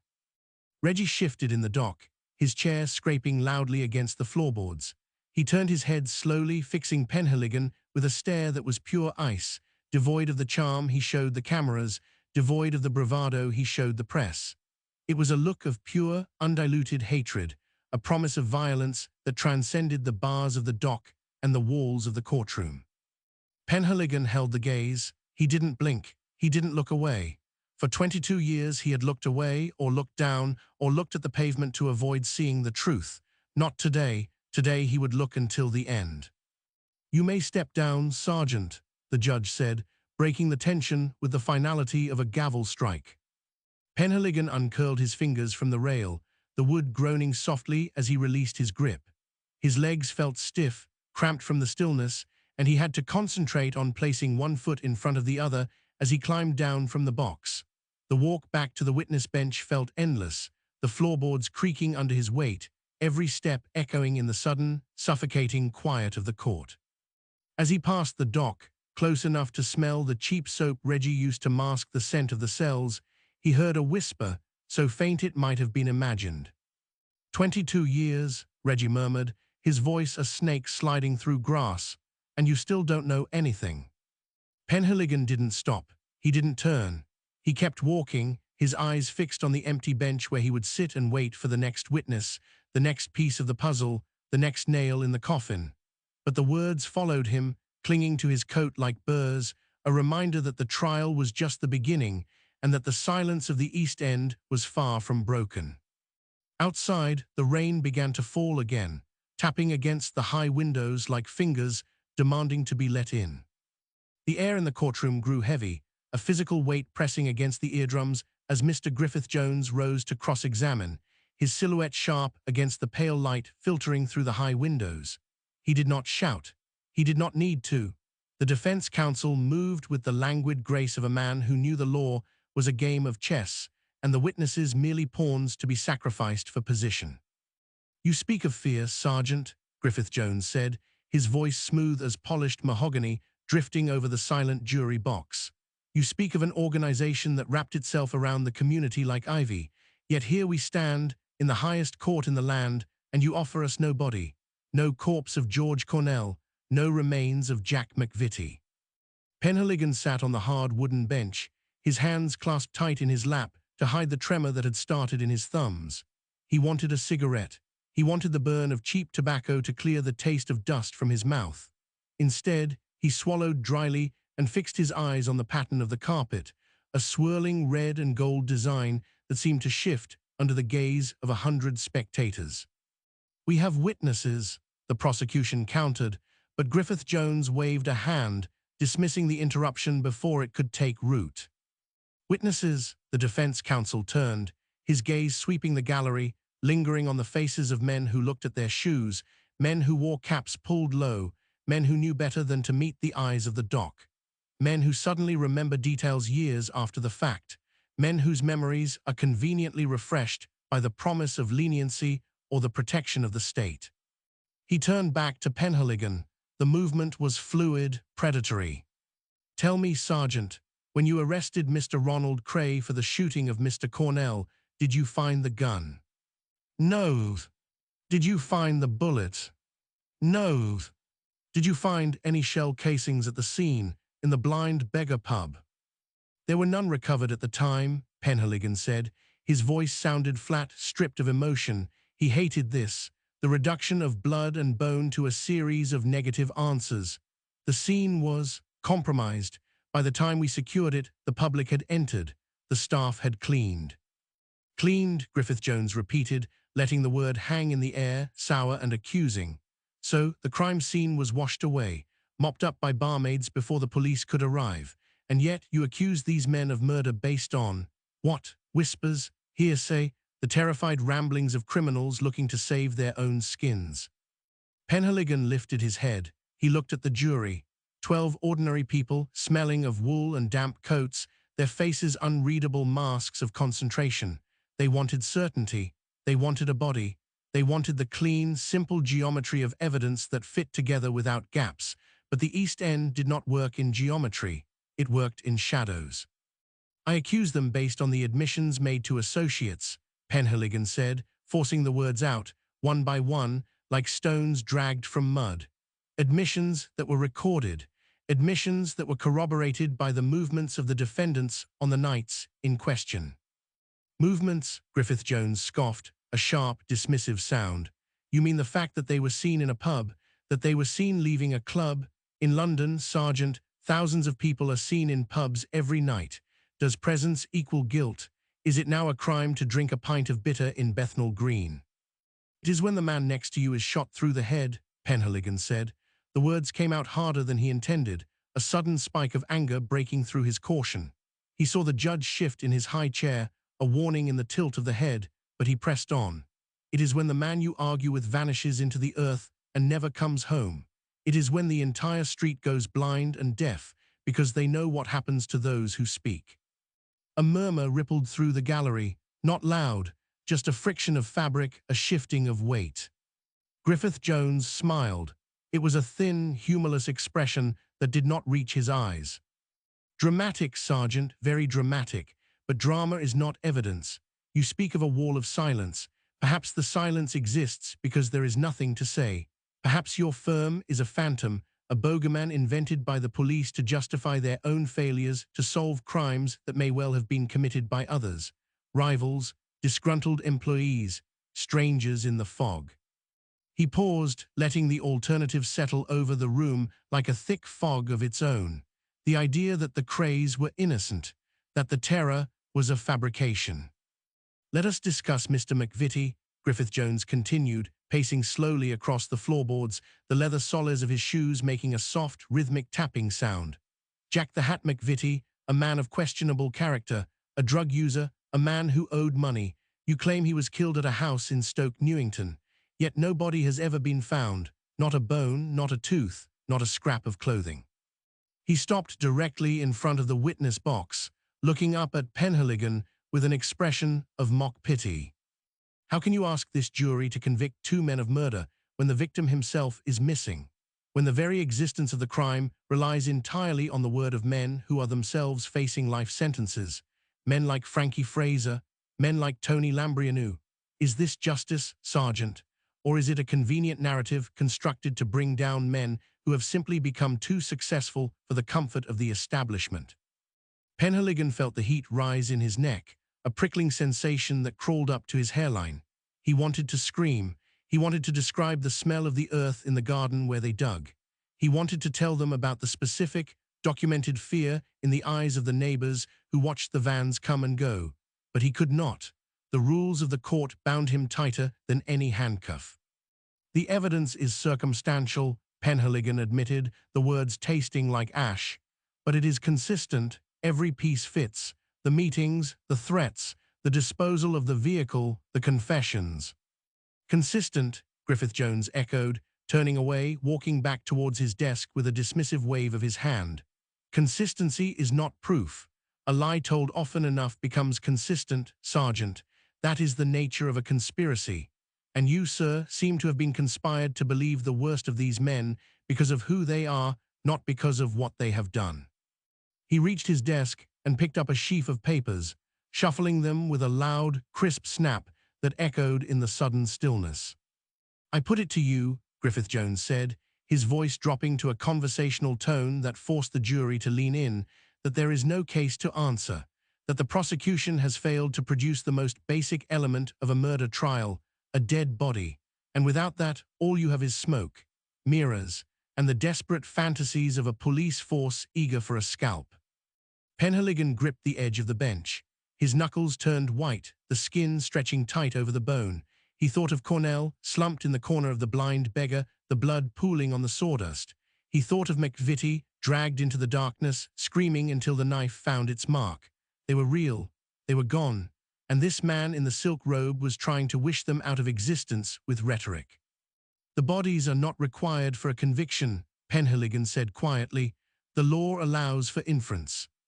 "Inference," Griffith Jones spat the word as if it were poison. "A dangerous tool in the hands of those who wish to see guilt where there is only association. You ask this jury to infer death, to infer malice, to infer a conspiracy that exists only in your files and the frightened minds of informants." He turned to the judge. "My lord, the defense submits that there is no case for the jury to consider. The prosecution has offered nothing but shadows." The judge leaned forward, his face obscured by the shadow of his wig, his eyes glinting behind spectacles. "I will hear the remainder of the evidence before making a ruling on that submission. Mr. Griffith Jones, proceed." The defense counsel bowed slightly, a gesture of mock respect, before turning his attention back to the witness list. "Then call the next witness, my lord. Let us hear from the men who claim to have seen what no one else saw. Let us see how their stories hold up under the light of day." Penhaligon exhaled, a long, slow release of breath he hadn't realized he was holding. His chest felt tight, compressed by the weight of the unspoken truth. He watched as the court usher moved to the side door, calling out a name that sent a fresh ripple of tension through the room. "Frankie Fraser." The name hung in the air, heavy with history and violence. A man who had spent half his life in prison, a man who knew the Krays better than most policemen. If Fraser broke, If he faltered under the defense's assault, the entire case would crumble like wet mortar. Penhaligon watched the door. He waited for the figure to emerge, for the man who had finally decided to speak after decades of silence. The room held its breath, the dust motes dancing in the shafts of light, waiting for the next piece of the puzzle to click into place or shatter on the floor. The door opened. Frankie Fraser walked into the box with the heavy, rolling gait of a man who had spent half his life balancing on the deck of a ship or the slippery stones of a prison yard.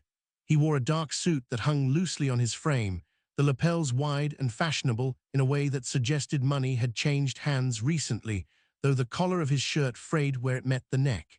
He did not look at the dock. He did not look at Penhaligon. He stared at the judge's wig, fixed on a point of wooled darkness above the bench. "Mr. Fraser," Griffith Jones began, his voice slick with practiced disdain. "You have spent 30 years in prison. You are a convicted criminal, an enforcer. Why should this jury believe a word you say?" Fraser shifted. The wood of the witness stand groaned under the movement. "Because I'm done running, counsel, because I'm old, and because dead is dead." A murmur rippled through the gallery, quickly stifled by the bailiff's sharp intake of breath. Penhaligon watched the twins. Reggie sat perfectly still, his hands folded on the railing, knuckles pale. Ronnie stared at the ceiling, tracing the pattern of the plasterwork with eyes that seemed to look through the lath and into the sky beyond. "Let us speak of George Cornell," Griffith Jones said, pacing the floorboards. "The blind beggar, January 1966. You were not there." "No." "Then how can you testify to what happened?" "Because I heard them talk." Fraser's voice was flat, devoid of remorse or pride. "I heard Ronnie say he went to settle a score, said he walked in, saw Cornell at the bar, and put 3 rounds in him, said Cornell didn't even have time to turn around." Penhaligon felt the air leave the room. It was not a dramatic expulsion, just a sudden vacuum where breath should have been. He remembered the sawdust in the pub, the way the blood had soaked into the wood grain, dark and sticky. To hear it spoken here, under the bright electric lights of the Old Bailey, stripped the memory of its fog. It became fact, hard, unmovable.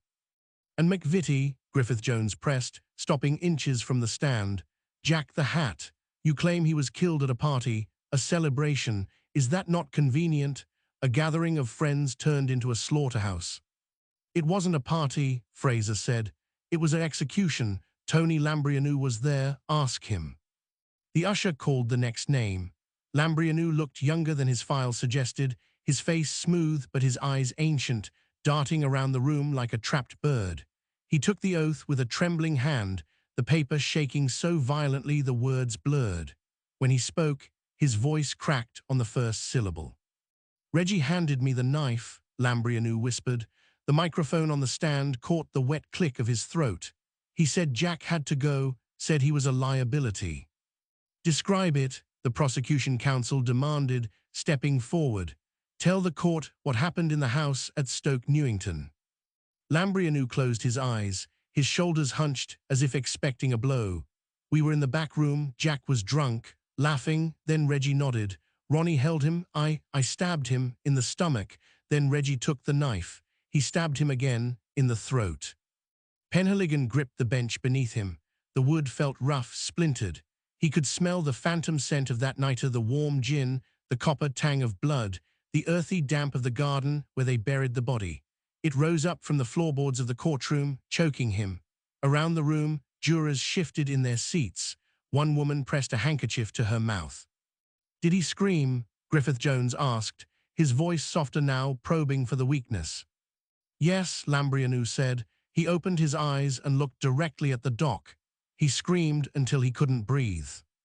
Reggie Cray flinched. It was a small movement, a twitch of the left eye, a tightening of the jaw, but Penhaligon saw it. For months, Reggie had projected an image of the wronged businessman, the boxing promoter caught in a police vendetta. Now the mask slipped. The wounded dignity crumbled under the weight of a dead man's voice speaking from the grave.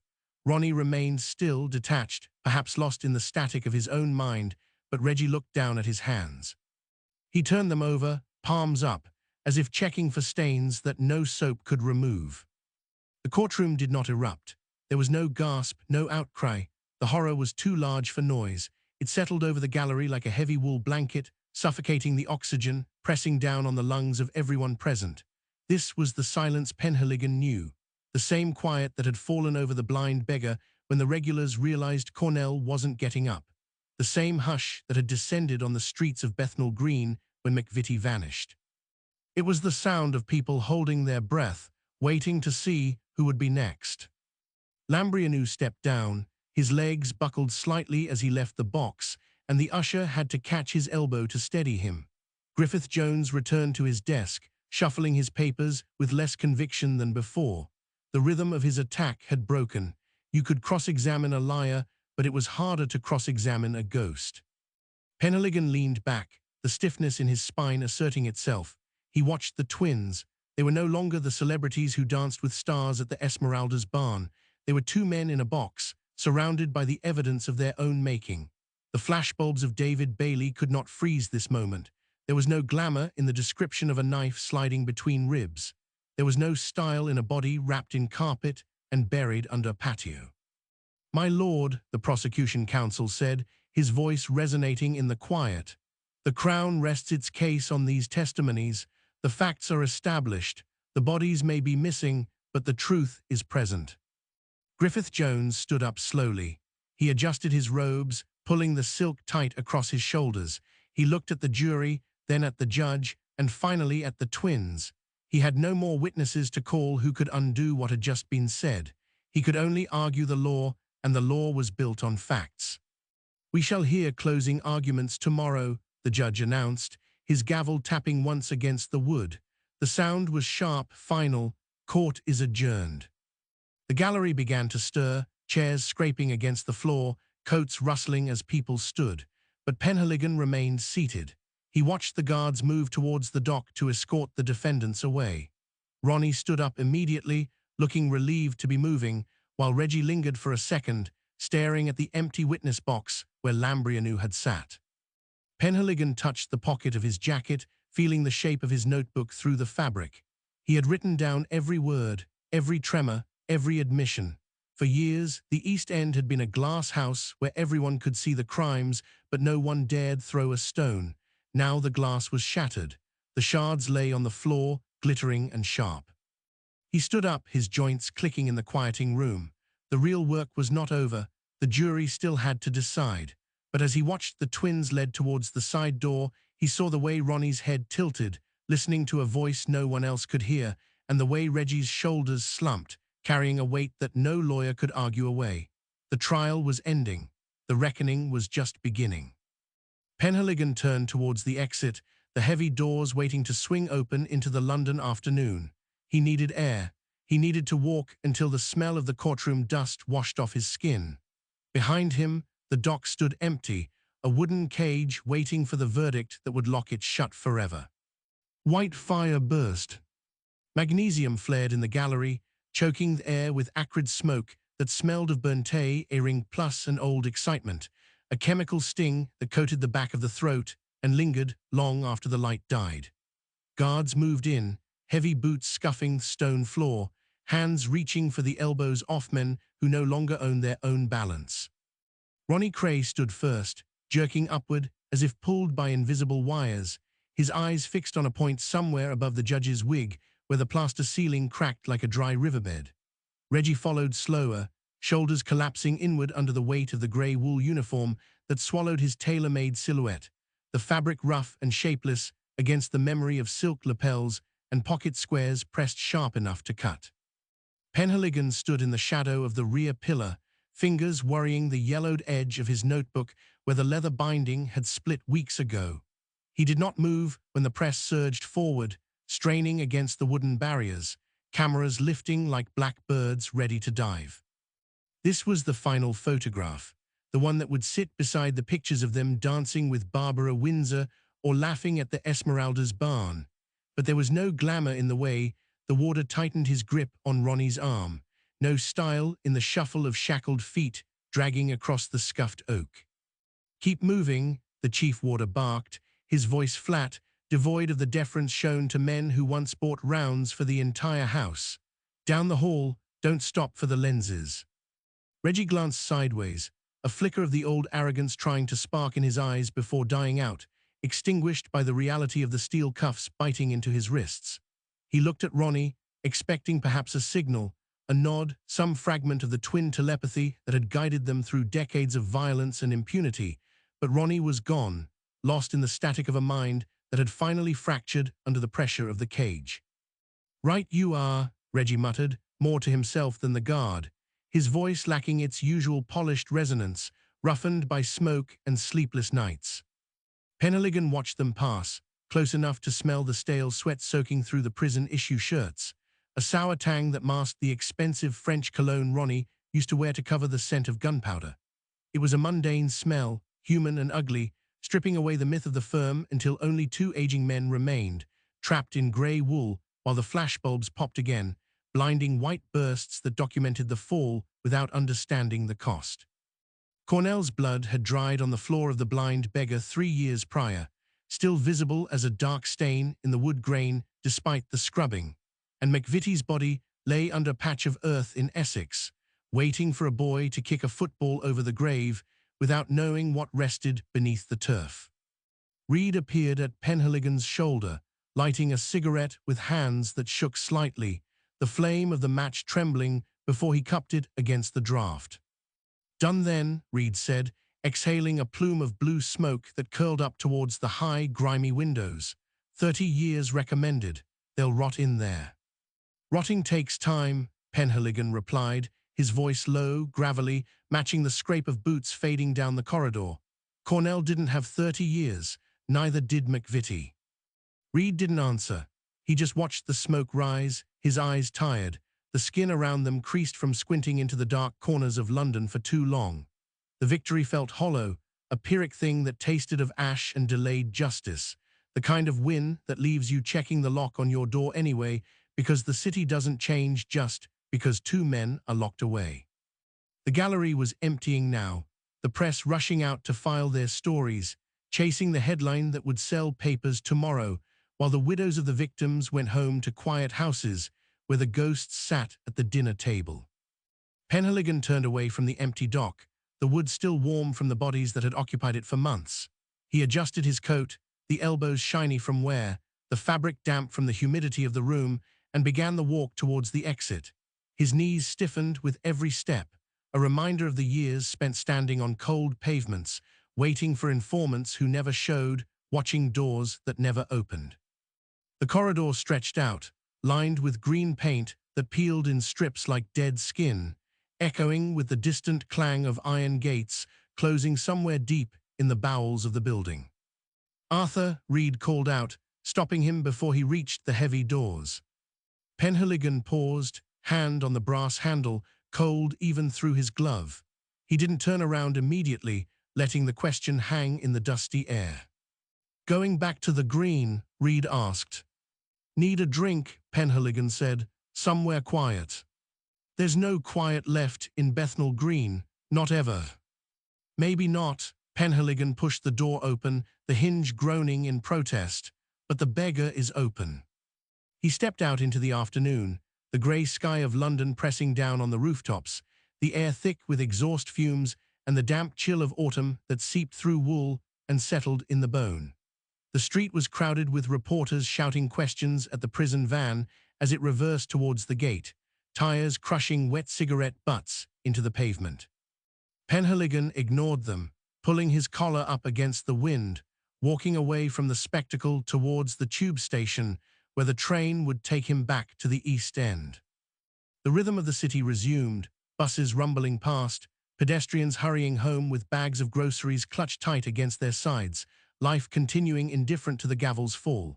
He tapped his pocket, feeling the shape of his notebook, the weight of the words written inside heavier than the paper they occupied.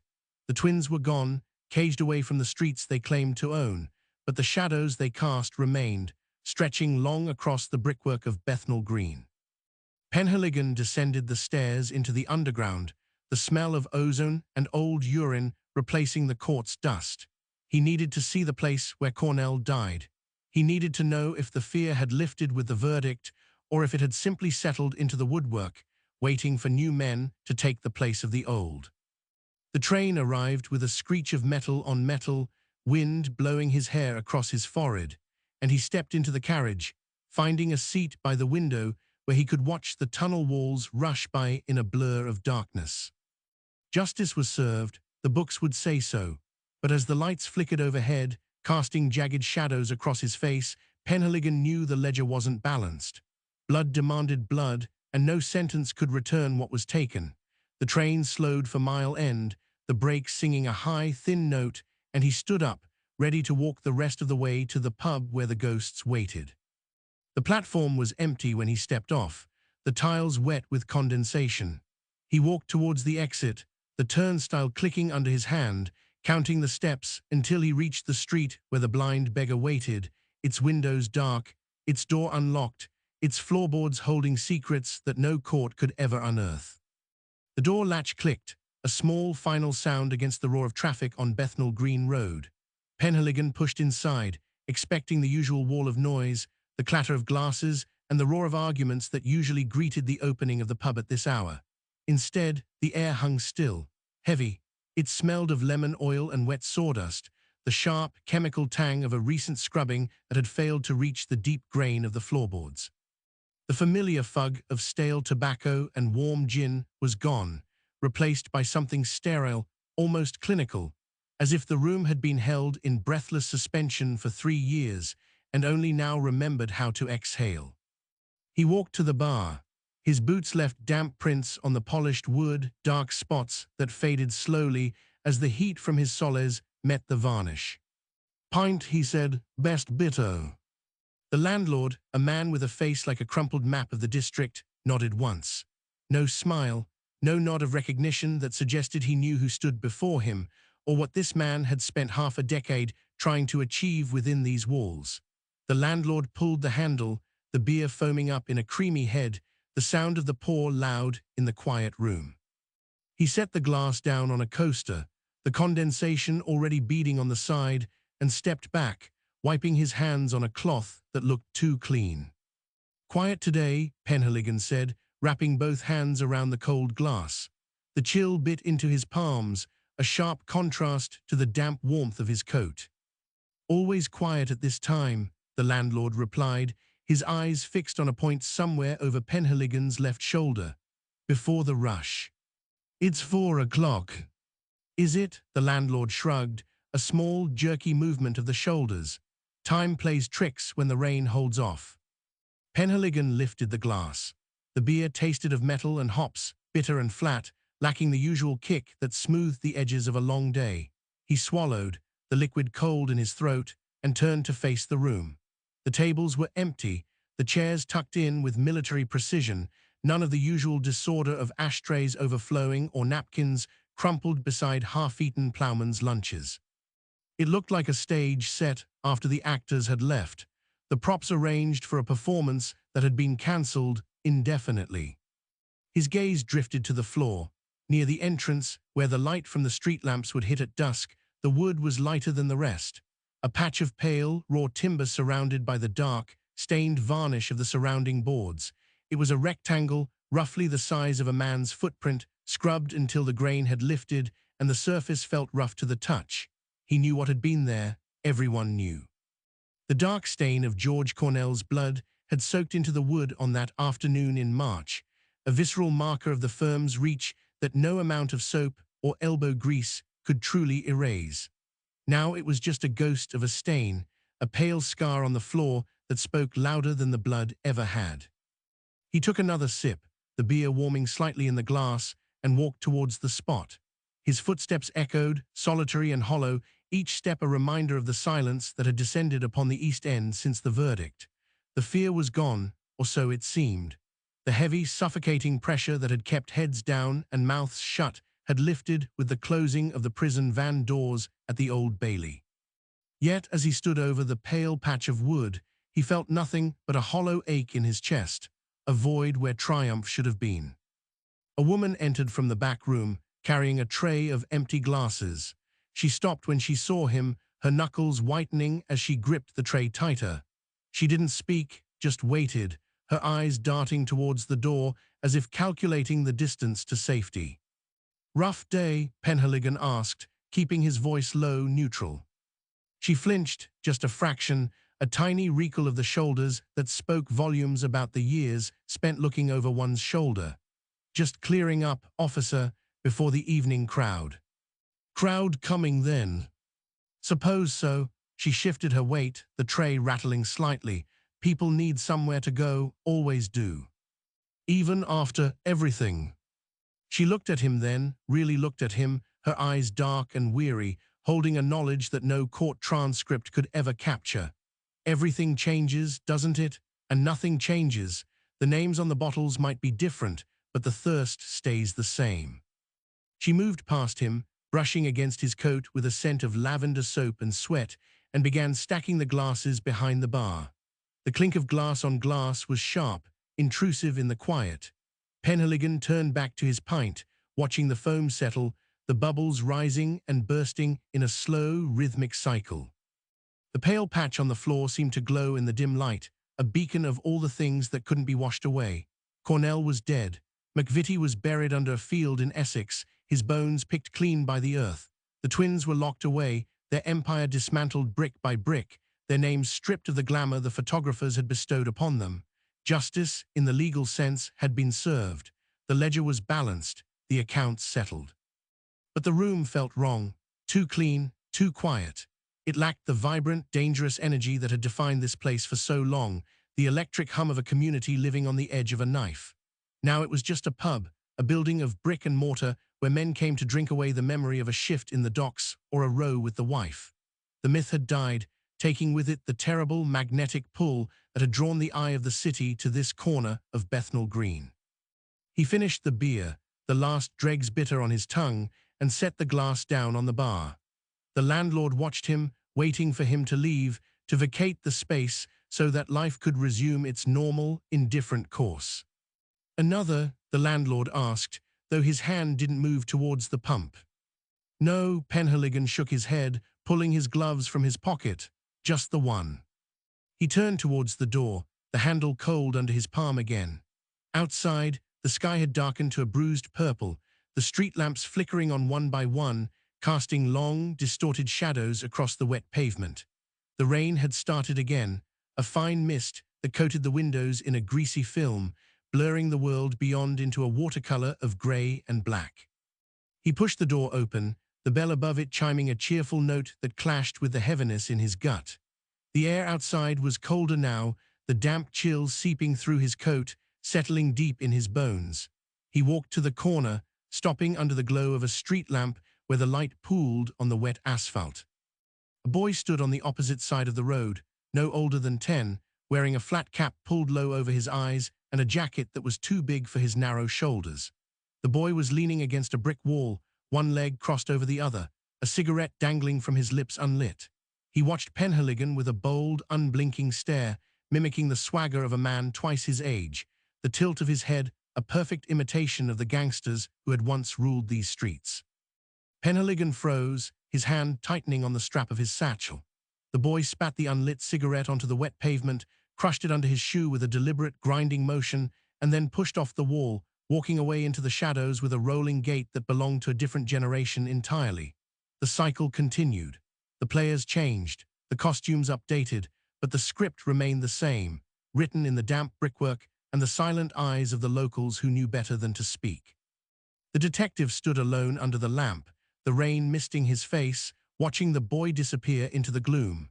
The glass house had shattered, the shards swept away, but the foundation remained, solid and unyielding, waiting for the next builders to raise the walls anew.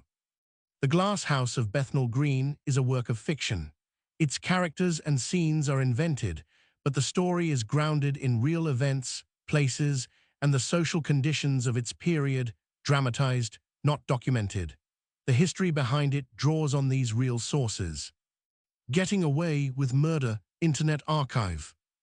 Jack McVitie. Cray Twins. Researched via Wikipedia and contemporary records. Liberties taken with the timeline or with real persons are the author's own.